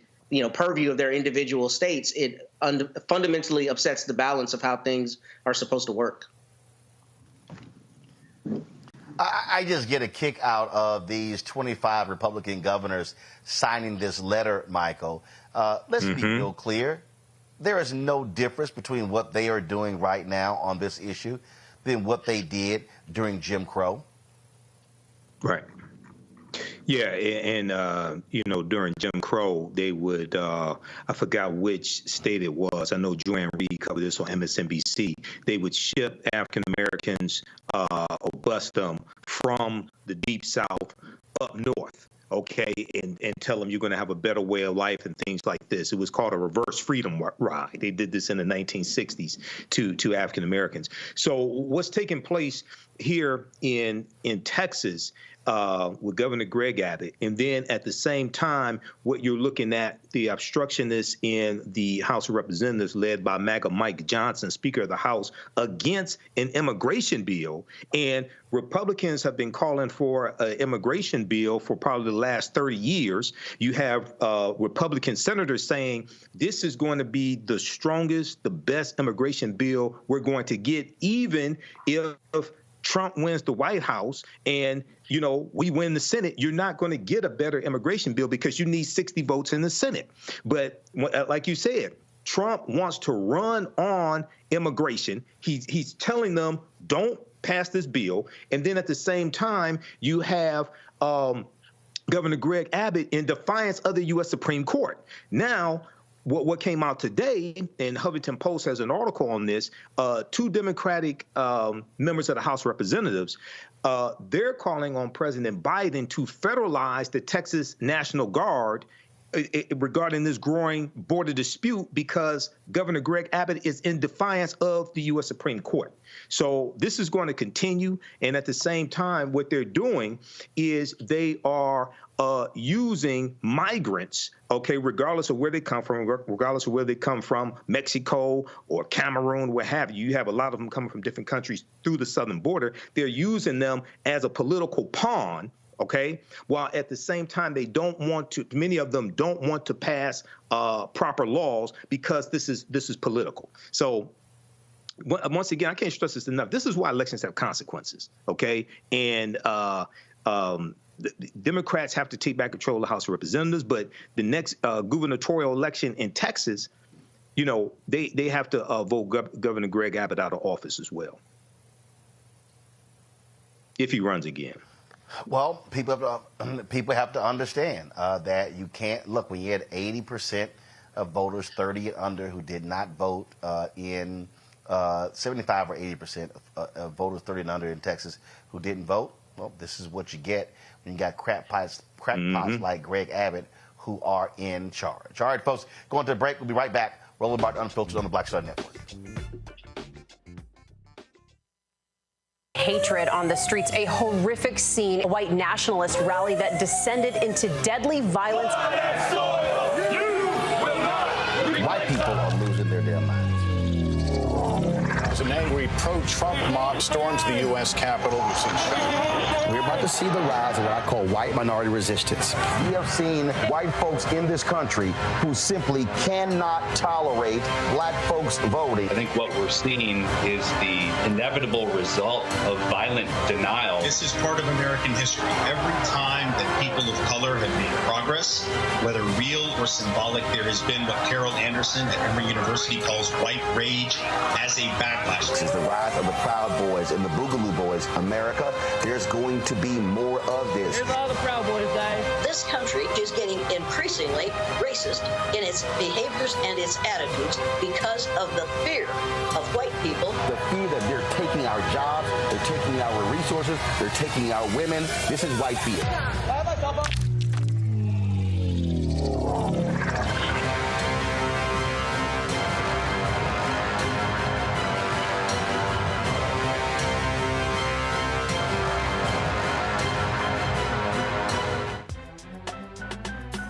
I'm Faraji Muhammad, live from LA. And this is The Culture. The Culture is a two-way conversation. You and me. We talk about the stories, politics, the good, the bad, and the downright ugly. So join our community every day at 3 p.m. Eastern and let your voice be heard. Hey, we're all in this together. So let's talk about it and see what kind of trouble we can get into. It's The Culture, weekdays at 3, only on the Black Star Network. Bruce Smith, creator and executive producer of The Proud Family, Louder and Prouder, and you're watching Roland Martin Unfiltered.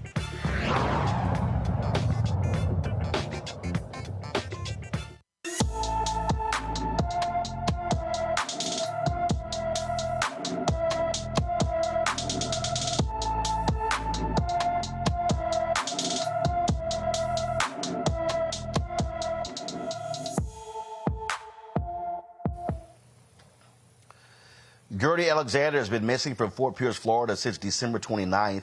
The 16-year-old is 5 feet 2 inches tall, weighs 200 pounds, with black hair and brown eyes. Gertie has a tattoo of a heart with words on her upper left chest. Anyone with information about Gertie Alexander is urged to call the Fort Pierce, Florida Police Department at 772-467-6800, 772-467-6800.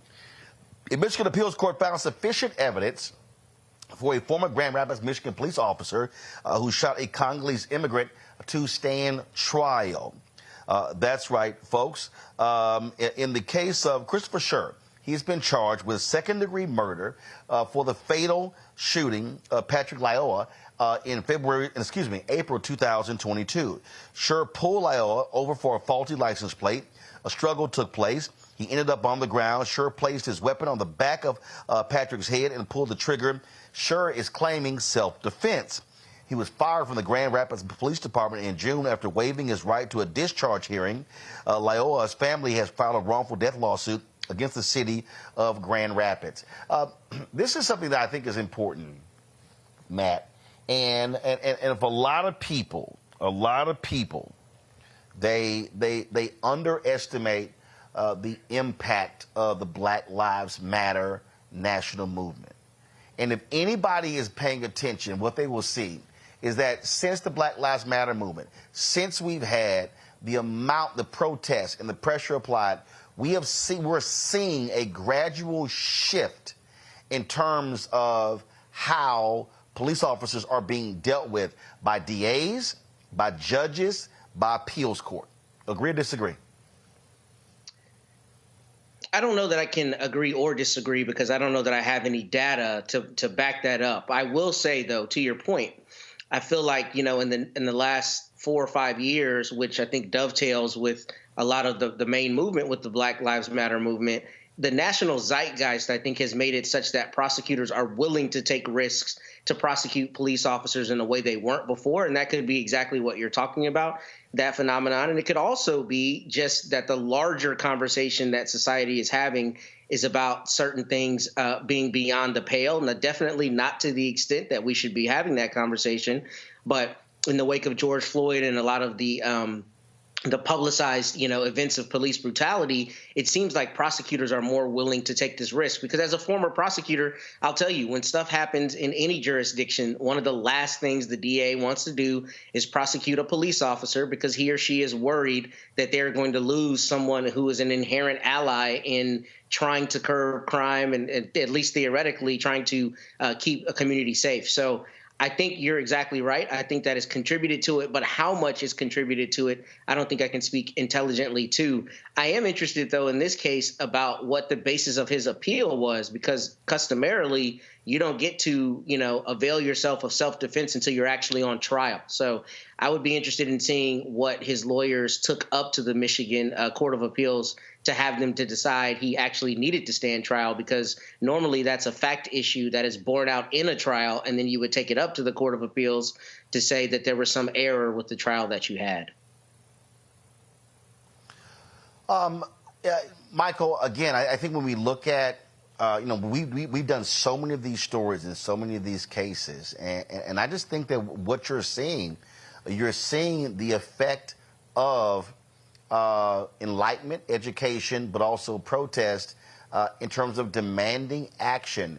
I mean, different places we've done first-time officer in 30 years has ever been indicted, ever been convicted. I mean, we can go on and on and on. How we're seeing more and more of these examples across the country. We are seeing more indictments of police officers when they're charged with unjustly killing people. We're seeing more convictions than, say, 15 years ago, but we're not seeing nearly enough convictions. But there is a sentiment that has been changing. We see the election of some progressive prosecutors, okay? Whether you talk about Marilyn Mosby, who was in Baltimore, whether we talk about Kim Foxx in Chicago. At the same time, we saw a backlash, like, for instance, when Attorney General William Barr was in office under Donald Trump. We saw a backlash against those progressive prosecutors also. So historically, when African Americans have made advancements, there's also been backlash and around the setbacks also. So I think we have to be vigilant with this. And lastly, I can't stress this enough. There is a nationwide shortage of police officers. So there is a golden opportunity for African Americans who have a guardian mentality and who want to become the type of officers that we say we want to see, that will respect people's humanity and not unjustly kill people. There's an opportunity for us to go into these departments, gain these positions, okay, and abide by the laws that the activists have gotten in place, but also hold other officers accountable. Because a lot of, because of the Black Lives Matter movement, a lot of police departments have adopted duty to intervene policies, which means if you see officers doing things wrong and brutalizing people, you have a duty to intervene, okay? So there's opportunities inside the police department as well as outside of the police department to change this narrative. You know, I think on that point, Kelly, the fact that we're seeing a lot of these cops in these departments retire, many of them all just angry and upset. They don't like the rhetoric around it. No, what they don't like is they don't like the accountability. That's the real deal. And I mean, I've seen these stories in New York City, how they talk about how the number of retirements, people retiring before they even hit their pensions, is on the increase. And it's because they can't stand the fact that they can't just do whatever they wanted to do beforehand with impunity. They now understand there are consequences to your actions. And this is real simple. Act right and do right, you ain't got a problem. That's pretty much it, because I have friends and family who are, by all accounts, wonderful human beings and are really good at their job being in law enforcement. And they tell me all the time, it's not hard to be a good cop. It's not hard to be a respectable law enforcement officer in any regard. You follow the rules, you follow your training, you apply your training, and you just do your job. Like, you treat others the way that you would want to be treated if you were in that same situation. Sometimes even better, because you want to do your job well, right? I think that in the grand scheme of things, you know, the influx of retirements and people shifting away from law enforcement, I think this is the moment where people are actually getting the bad apples out the bunch. I think these are the bad apples leaving, or the people who don't want to become bad apples leaving. Right. And that's a good thing, because there are other careers out there for you to do and thrive in that don't involve you infringing upon my rights as a human being because I am at a traffic stop, or I'm intoxicated, or frankly, I just caught you on the wrong day. Right. So I don't have a problem with this shift. But I do agree that we do need more law enforcement officers out there. This is a perfect time for some good apples to come into the mix. Well, it's also, to that point, Matt, a perfect opportunity to remake these departments. Because if a lot of these old head, want to just knock folk upside the head cops are leaving, And as Michael said, now's the opportunity to say, how do you create a new generation of police officers, train them differently, and now have a different mentality than what we've been accustomed to over the last 100 years? I think that's exactly right. I think, it's due for an overhaul. The profession of policing is due for an overhaul, and it is necessary that there is a cultural overhaul, because we would be being dishonest if we didn't say, for a lot of police officers, to your point, especially those of certain generations, they reveled in the opportunity to go out there and bust some heads and be out in the streets and knock people around. That's just the reality of it. You hear them tell these stories, particularly when they're talking to prosecutors and they think they're talking to people who support that. We definitely need to remake these departments. I think we also have to be rational and honest, though, as a society, that this is an important function. Many of us don't have the training to provide what police officers can provide, and it's not an inherently bad job. There are actually a lot of great police officers who are trying to contribute to the community and are doing things that are helpful. And I say that because I think too often this conversation doesn't have the nuance that it needs to have. However, what we really need to do is, I think, on the local level, legislatively, city councils and county commissioners' courts need to implement rules that give citizens complete transparency with their departments. And not only that, we need to find a way to actually enforce swiftly and strongly the bad apples, because as we talk about often, the police unions wield so much power that I've seen cases where officers have committed heinous acts. They decide not to, to concede or give up their job. They sue the county or the city, and they get paid back pay despite having done something that would otherwise be illegal or, highly objectionable. So I think there are some more institutional fixes that we need to make, coupled with data and coupled with a cultural change, so that we as a society know we have a safer police force and one that's actually committed to keeping us safe, but we have a greater leverage to, essentially hold them accountable in the event that they've done something wrong. Because the real problem is now most of the citizen review boards and the other mechanisms to police officers, for lack of a better term, are very often just ineffective, and they don't get the job done. And it doesn't root out, to talk about our prior issue, it's not a deterrent. It doesn't deter officers from taking that risk because they have a lot of protections. Well, and again, part of the issue that you also are dealing with is that you have these Republicans in red states who are doing all they can to roll back those type of panels in what we call what are called blue cities. And we saw that in Tennessee, how they frankly had to disband the Citizens Review panel in Nashville because the Republicans on the state level passed laws doing so. And so even when you have cities that are trying to fix the problem, you've got Republicans on the state level who are saying, oh, hell no, forget that. No, we're going to control what you actually do. And so I think that's one of the things you're seeing happen as well. All right, hold tight 1 second. When we come back, we'll talk about black coaches. Wow, the number of black coaches being hired this offseason in the NFL, pretty good. Guess what? Long overdue. You're watching Roland Martin Unfiltered on the Black Star Network. Support us in what we do. Our goal, folks, is to get 20,000 of our fans contributing on average $50 each over the course of a year. At $4.19 a month, 13 cents a day, that raises $1 million towards what we do here. It costs $195,000 a month to operate the Black Star Network. And that's everything, folks. That's staff, that's salaries, that's travel, that's paying for the studio space, the live streaming equipment. I'm sitting here in the hotel room in Toledo right now using our live view, our LU800, which is the top of the live streaming unit. All the other networks have them. We own 2 of them. Well, the reality is that's costly. All these things actually cost. We're not just sitting here, in a basement just doing a podcast at mom and dad's house. We're running a real news operation. And so we want to be able to grow. We want to be able to do more. We want to be able to hire additional people.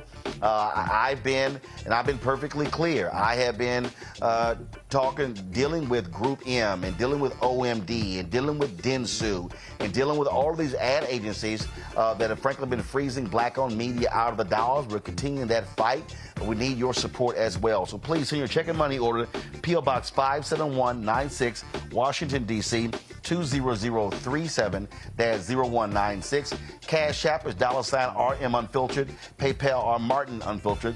Venmo is RM Unfiltered. Zelle, Roland at RolandSMartin.com. Roland at RolandMartinUnfiltered.com. We'll be right back. We just have one of the oldest cultures that's desperately needed for mutual salvation. That's the consciousness. We have the keys in our roots to save mankind. We get to see the condition of other countries, other oceans, other cultures. And if we believe in God, a lot of us do, He's telling us if you don't get rid of that stuff that makes somebody superior or inferior and work together for their mutual salvation, everybody's gone.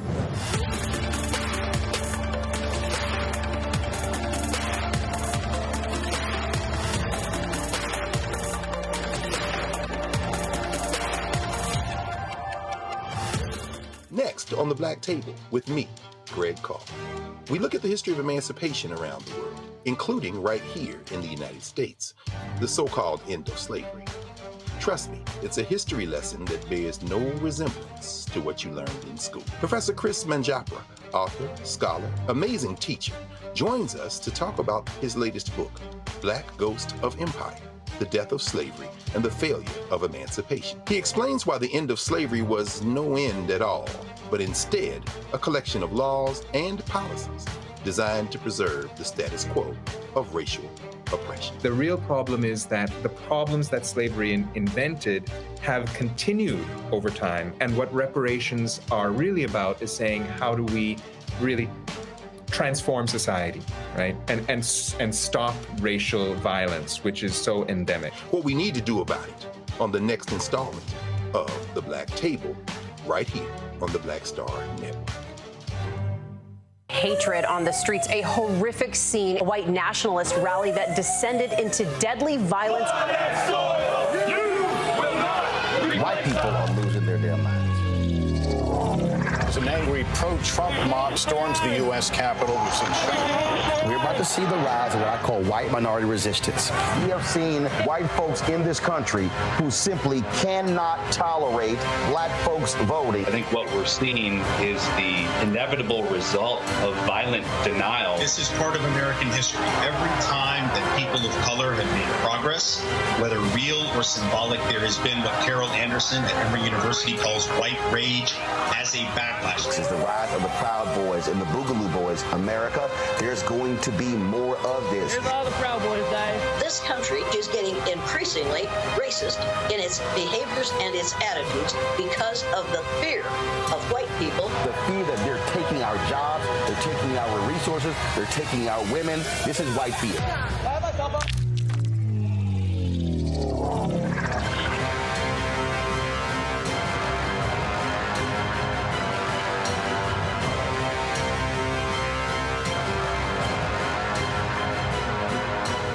What's up, y'all? I'm Devon Franklin. It is always a pleasure to be in the house. You are watching Roland Martin Unfiltered. Stay right here.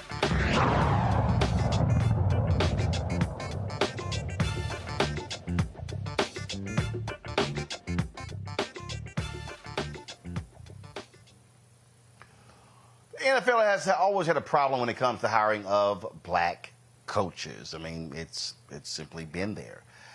And you've had folks like Brian Flores file a lawsuit against the NFL over this issue. He was joined in that lawsuit by a former NFL head coach, Hugh Jackson. Well, this offseason, we are seeing some positive movement, of course. Let's go to the numbers. Atlanta Falcons, they recently hired Raheem Morris. He was previously a head coach in the NFL. Now he gets another shot, again, hired by the Atlanta Falcons. New England Patriots promoted Gerard Mayo, a former player who was a linebackers coach. He replaces Bill Belichick as the head coach for the New England Patriots. Las Vegas Well, they removed up Antonio Pierce. He was the interim head coach when they fired Josh McDaniel, and they made Antonio Pierce the head coach, and so he gets moved up. Dave Canales was hired as the head coach of the Carolina Panthers. He's of Latino descent. The 9 coaches of color, you also have the additional coaches that were already in the NFL, such as Mike Tomlin with Pittsburgh, got D'Amico Ryans out of Houston, Mike McDaniels, who's out of Miami. So coaches of color now account for 28% of the 32 coaches in the league, where roughly 2/3 of the players are men of color. Now, you still have a couple of positions that are still open, but with the Seattle Seahawks and the Washington Commanders, so we'll see what happens here. This really is important, Michael, because if you also begin to track this, what you're seeing also these coaches hiring additional brothers to be coordinators, offensive coordinators, defensive coordinators. What's also crazy is that Brian Flores really improved the Minnesota Vikings defense this year. He didn't get any head coaching inquiries. Now, normally, you do such a great job, you're a hot commodity, you're going to get a phone call. So clearly that lawsuit is having an impact. But for the people who say that, you know what, these things are not important, I just want to remind people. I want to remind people why these things are important, because we're talking about coaches who are getting $3, $4, $5, $6, $7, $8, $9, $10 million. This has an impact on black wealth. They are able to hire additional coaches. When you hire additional coaches, you're giving them a shot to become coaches, head coaches as well. So you're expanding opportunities. So I don't act as if this is no big deal. Well, Roland, I'm conflicted on this. Yes, they will hire African Americans as coaches, right? And that creates opportunities for them. But one of the things that Brian Flores alleged in his lawsuit is that the black coaches would, African American coaches would be promoted to head coach. They would have a losing season. They would try to build up a team, have a losing season. They would not be given as much runway, as much lead time, as much grace as a white losing coach. And then they get fired, and then a white coach would be hired for that team to take that team that the black coach cultivated and take them to the next level. This is one of the things that he alleged. So hopefully this will be the beginning of something much better. But as I've said on this show before, when we dealt with coaches, I'm waiting for ownership, because when you have African Americans who own these teams, they can make a lot more progress if you have the right-minded ones, okay? They can make a lot more progress, ownership, and then hire the right coaches, create more opportunities for African Americans. So if they're going to be subjected to a lot of the same things that Brian Flores alleged in his lawsuit, then this is not going to give us the desired result. Now, this could be something better. This could be something different. Hopefully it is. I'm not sure right now. But here's the deal, though. I mean, I get your point, but let's just be perfectly clear. You ain't getting that. You're not getting it. First of all, let's look. If you look at how NFL franchises, what they're now going for, they're now selling for $5, $6.5, potentially $7 billion. The NFL's requirements are whoever's the majority owner has to have 40% of that. You buy a team for $6 billion, you got to have $2.4 billion yourself as part of the purchase price. So how many African Americans out there are we talking about? So I get your point, but let's say one, because there are no black NFL owners right now. Okay? Right. There are no black NBA owners. Michael Jordan sold his majority interest in the Charlotte Hornets. Okay? There are no black Major League Baseball owners. But the point that what I'm talking about, though, is, again, I'm looking at steps. I'm looking at step ladders. If you have an owner excuse me, if you have an NFL head coach, that head coach, now I'm looking at what they're getting paid. Now all of a sudden, even if Houston Texans, David Culley was hired, it was a BS hire, but guess what? They signed David Culley to a 5-year deal, and when he got fired after 1 year, they had to pay him $22 million. David Culley had never made that kind of money as assistant head coach. When Lovie Smith became the head coach of the Houston Texans and got fired after 1 year, guess what? They had to pay him $20 million to walk away as well. What I'm talking about here, Kelly, is that when we are ascending to these levels, we are no longer in the 300,000 to 400,000, 500,000, 800,000, a million category. Now we're talking about multiple millions. Now we're talking about African Americans who are ascending to those positions.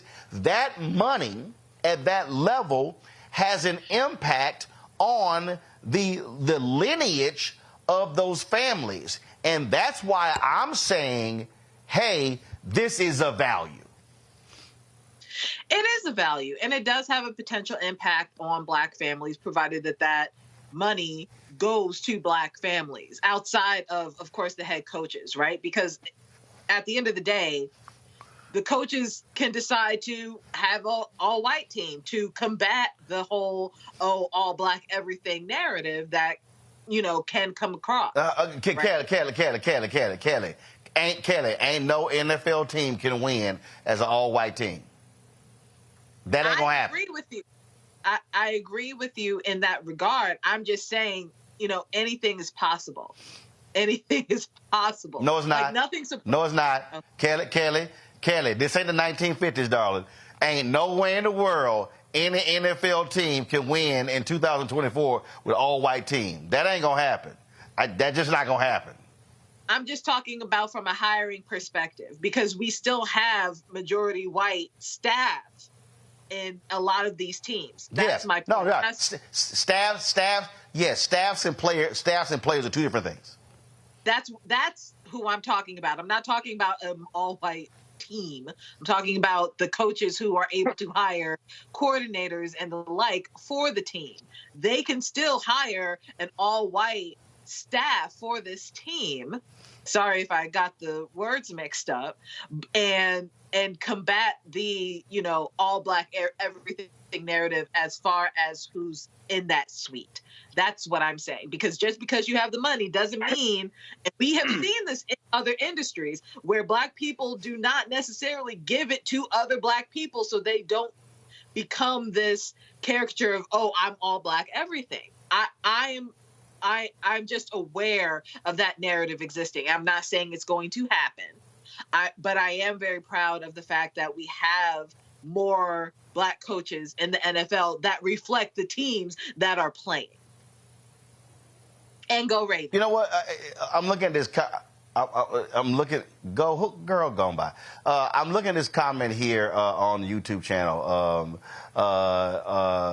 Matt Akeem Smith says, "Roland, it's about ownership, not just about money." Okay, Akeem. I really need you and other people to really right now pay attention what the hell I'm going to say. Okay? You can't own shit without money. So to say it's about ownership and it's not about money, making the money puts you in a position to buy stuff. Okay? So the reality is, if you have a Raheem Morris, an Antonio Pierce, a Mike Tomlin, a D'Amico Ryans, a Mike McDaniels, if you have all the different, now all of a sudden, they now, again, we're talking, let's just say $7 million is the head coach. Sign a 5-year deal. That's $35 million. That now means that for that family, kids looking to buy homes, paying for college, setting up trust funds, things along those lines. So now all of a sudden, also that Black head coach, now you start looking at black offensive coordinators, black defensive coordinators. You start looking at opportunities created. Now you look at those individuals, what they are able to financially support, scholarships, churches, organizations. Now all of a sudden, that's how many people to understand what I'm talking about. I get ownership, but I need everybody to understand. There are only 32 NFL teams. That's it. You throw in 30 some odd NBA teams and say Major League Baseball. So the three largest leagues, we're talking about less than 100 owners. But you can't ascend to ownership without capital. And so that's what I need us to understand. So when we talk about, again, one of the reasons why people like, look, when Mel Tucker screwed up at Michigan, he had a guaranteed contract. He get fired. He lost $80 million. We don't get them deals all the time. And so I need our people to understand when I'm talking about these crucial positions, you literally are creating economic opportunities. As a matter of fact, I had a brother, Matt, NFL player, former retired, call me because this was last year, and he was going to the Super Bowl, and he was of the position that we're making too much about these head coaches. He goes, if they don't want us, man, the hell with them.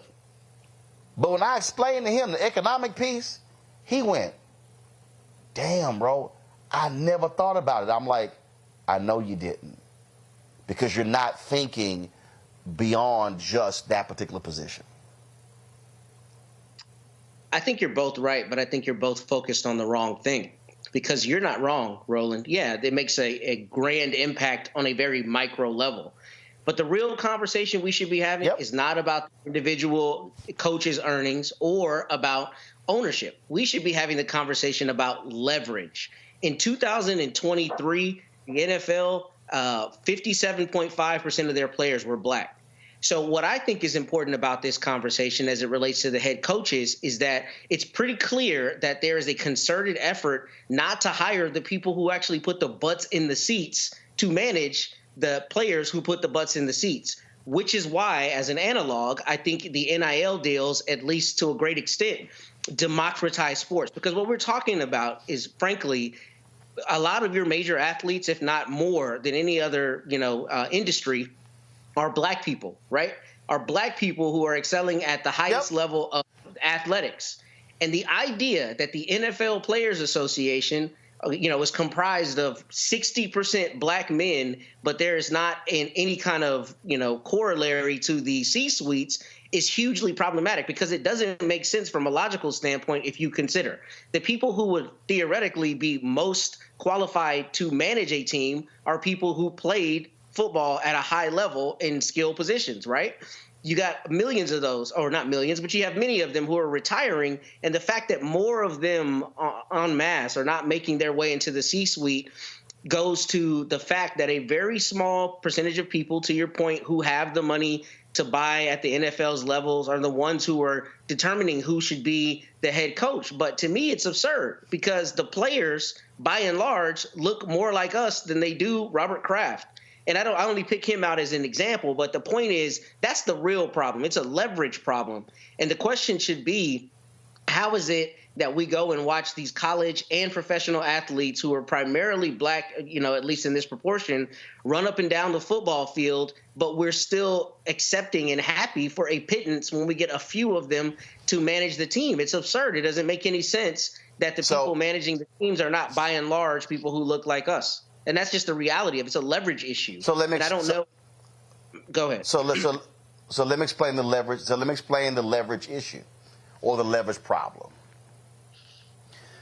The average career of an NFL player is 3.5 years. Right. It's 3.5 years. The NFL is the only professional league that does not have guaranteed contracts. Mm-hmm. The NFL is the most successful, profitable sports league. How they have structured this, so let's just say the players go, we're going to go on strike. What the teams have done is They have structured the TV contracts where the owners get paid regardless of what happens at the beginning of the season. So the problem is, a lot of people keep talking about how players should do. The problem literally is that the owners, they got it on lock. It would have to take a significant amount of unity among the NFL players to do what you're talking about. And I absolutely agree. But now let's go to the next problem.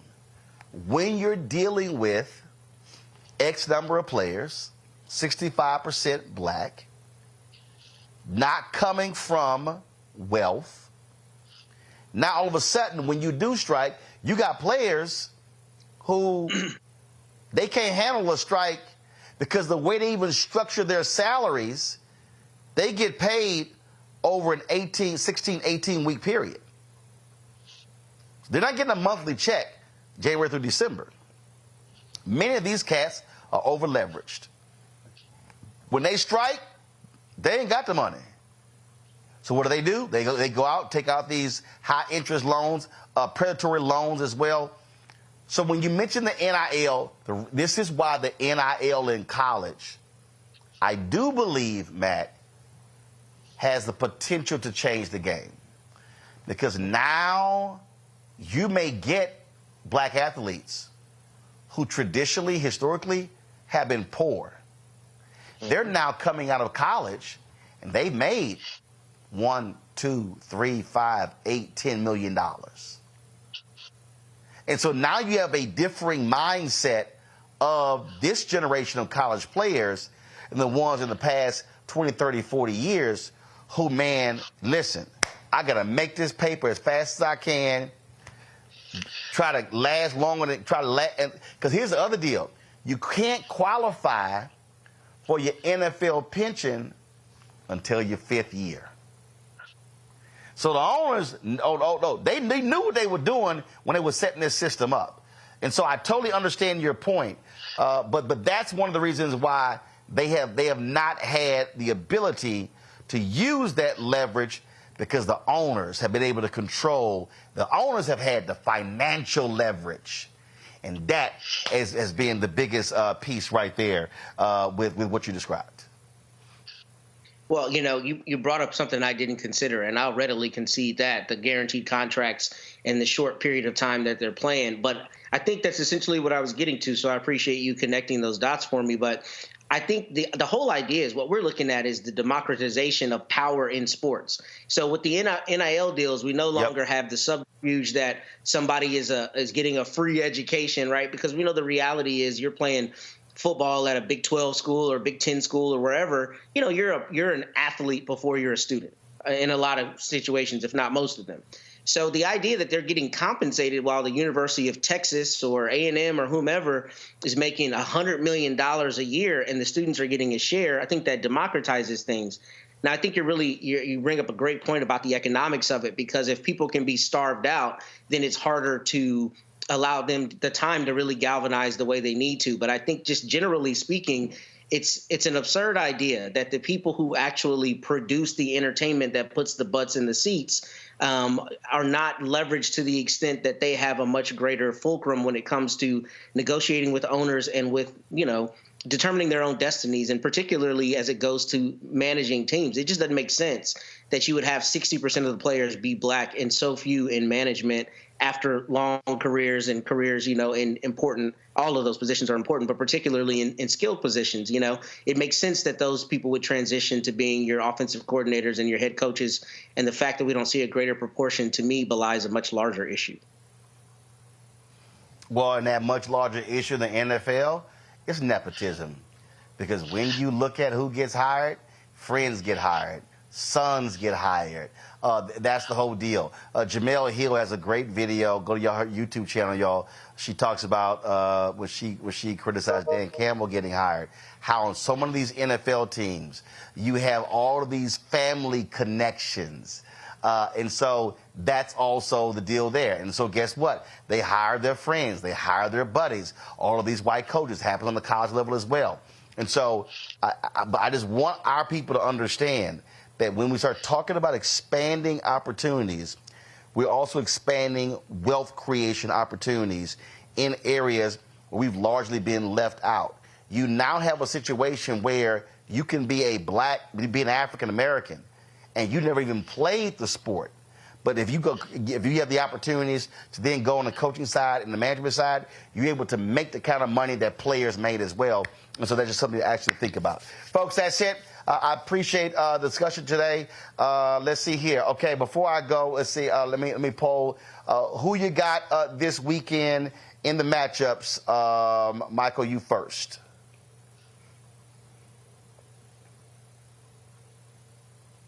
Can't hear you. Michael, you're on mute. Oh, even though I haven't watched. Michael, you talking? You on mute? Yeah, can you hear me?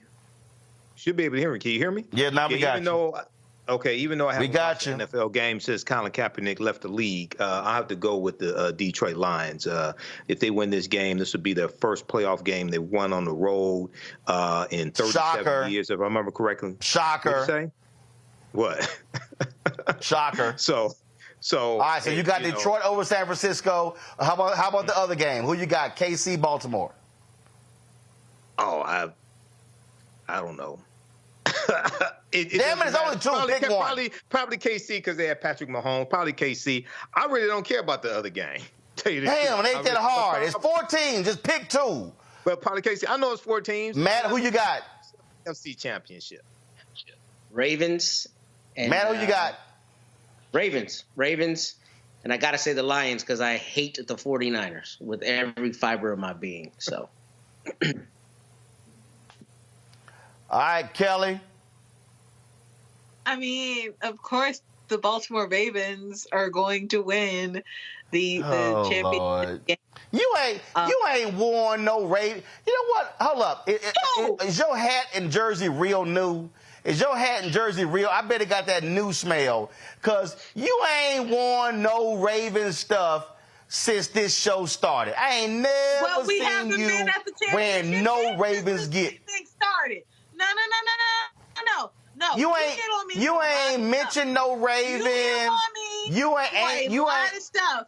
What we're not gonna do today, Mr. Roland Martin, is get on me for my staunch support of the Baltimore Ravens since 1996. All your gear got that new. All your gear got that new gear smell. It ain't nothing new about this jersey. Ain't nothing new about this hat. This hair is real. That jersey ain't never been washed. Come on, you know. This is first of all, this is Ed Reed. How is it new? How is it new? Easy. They still sell Ed Reed jersey. They still sell Ed Reed jersey. Kelly, you ain't fooling nobody.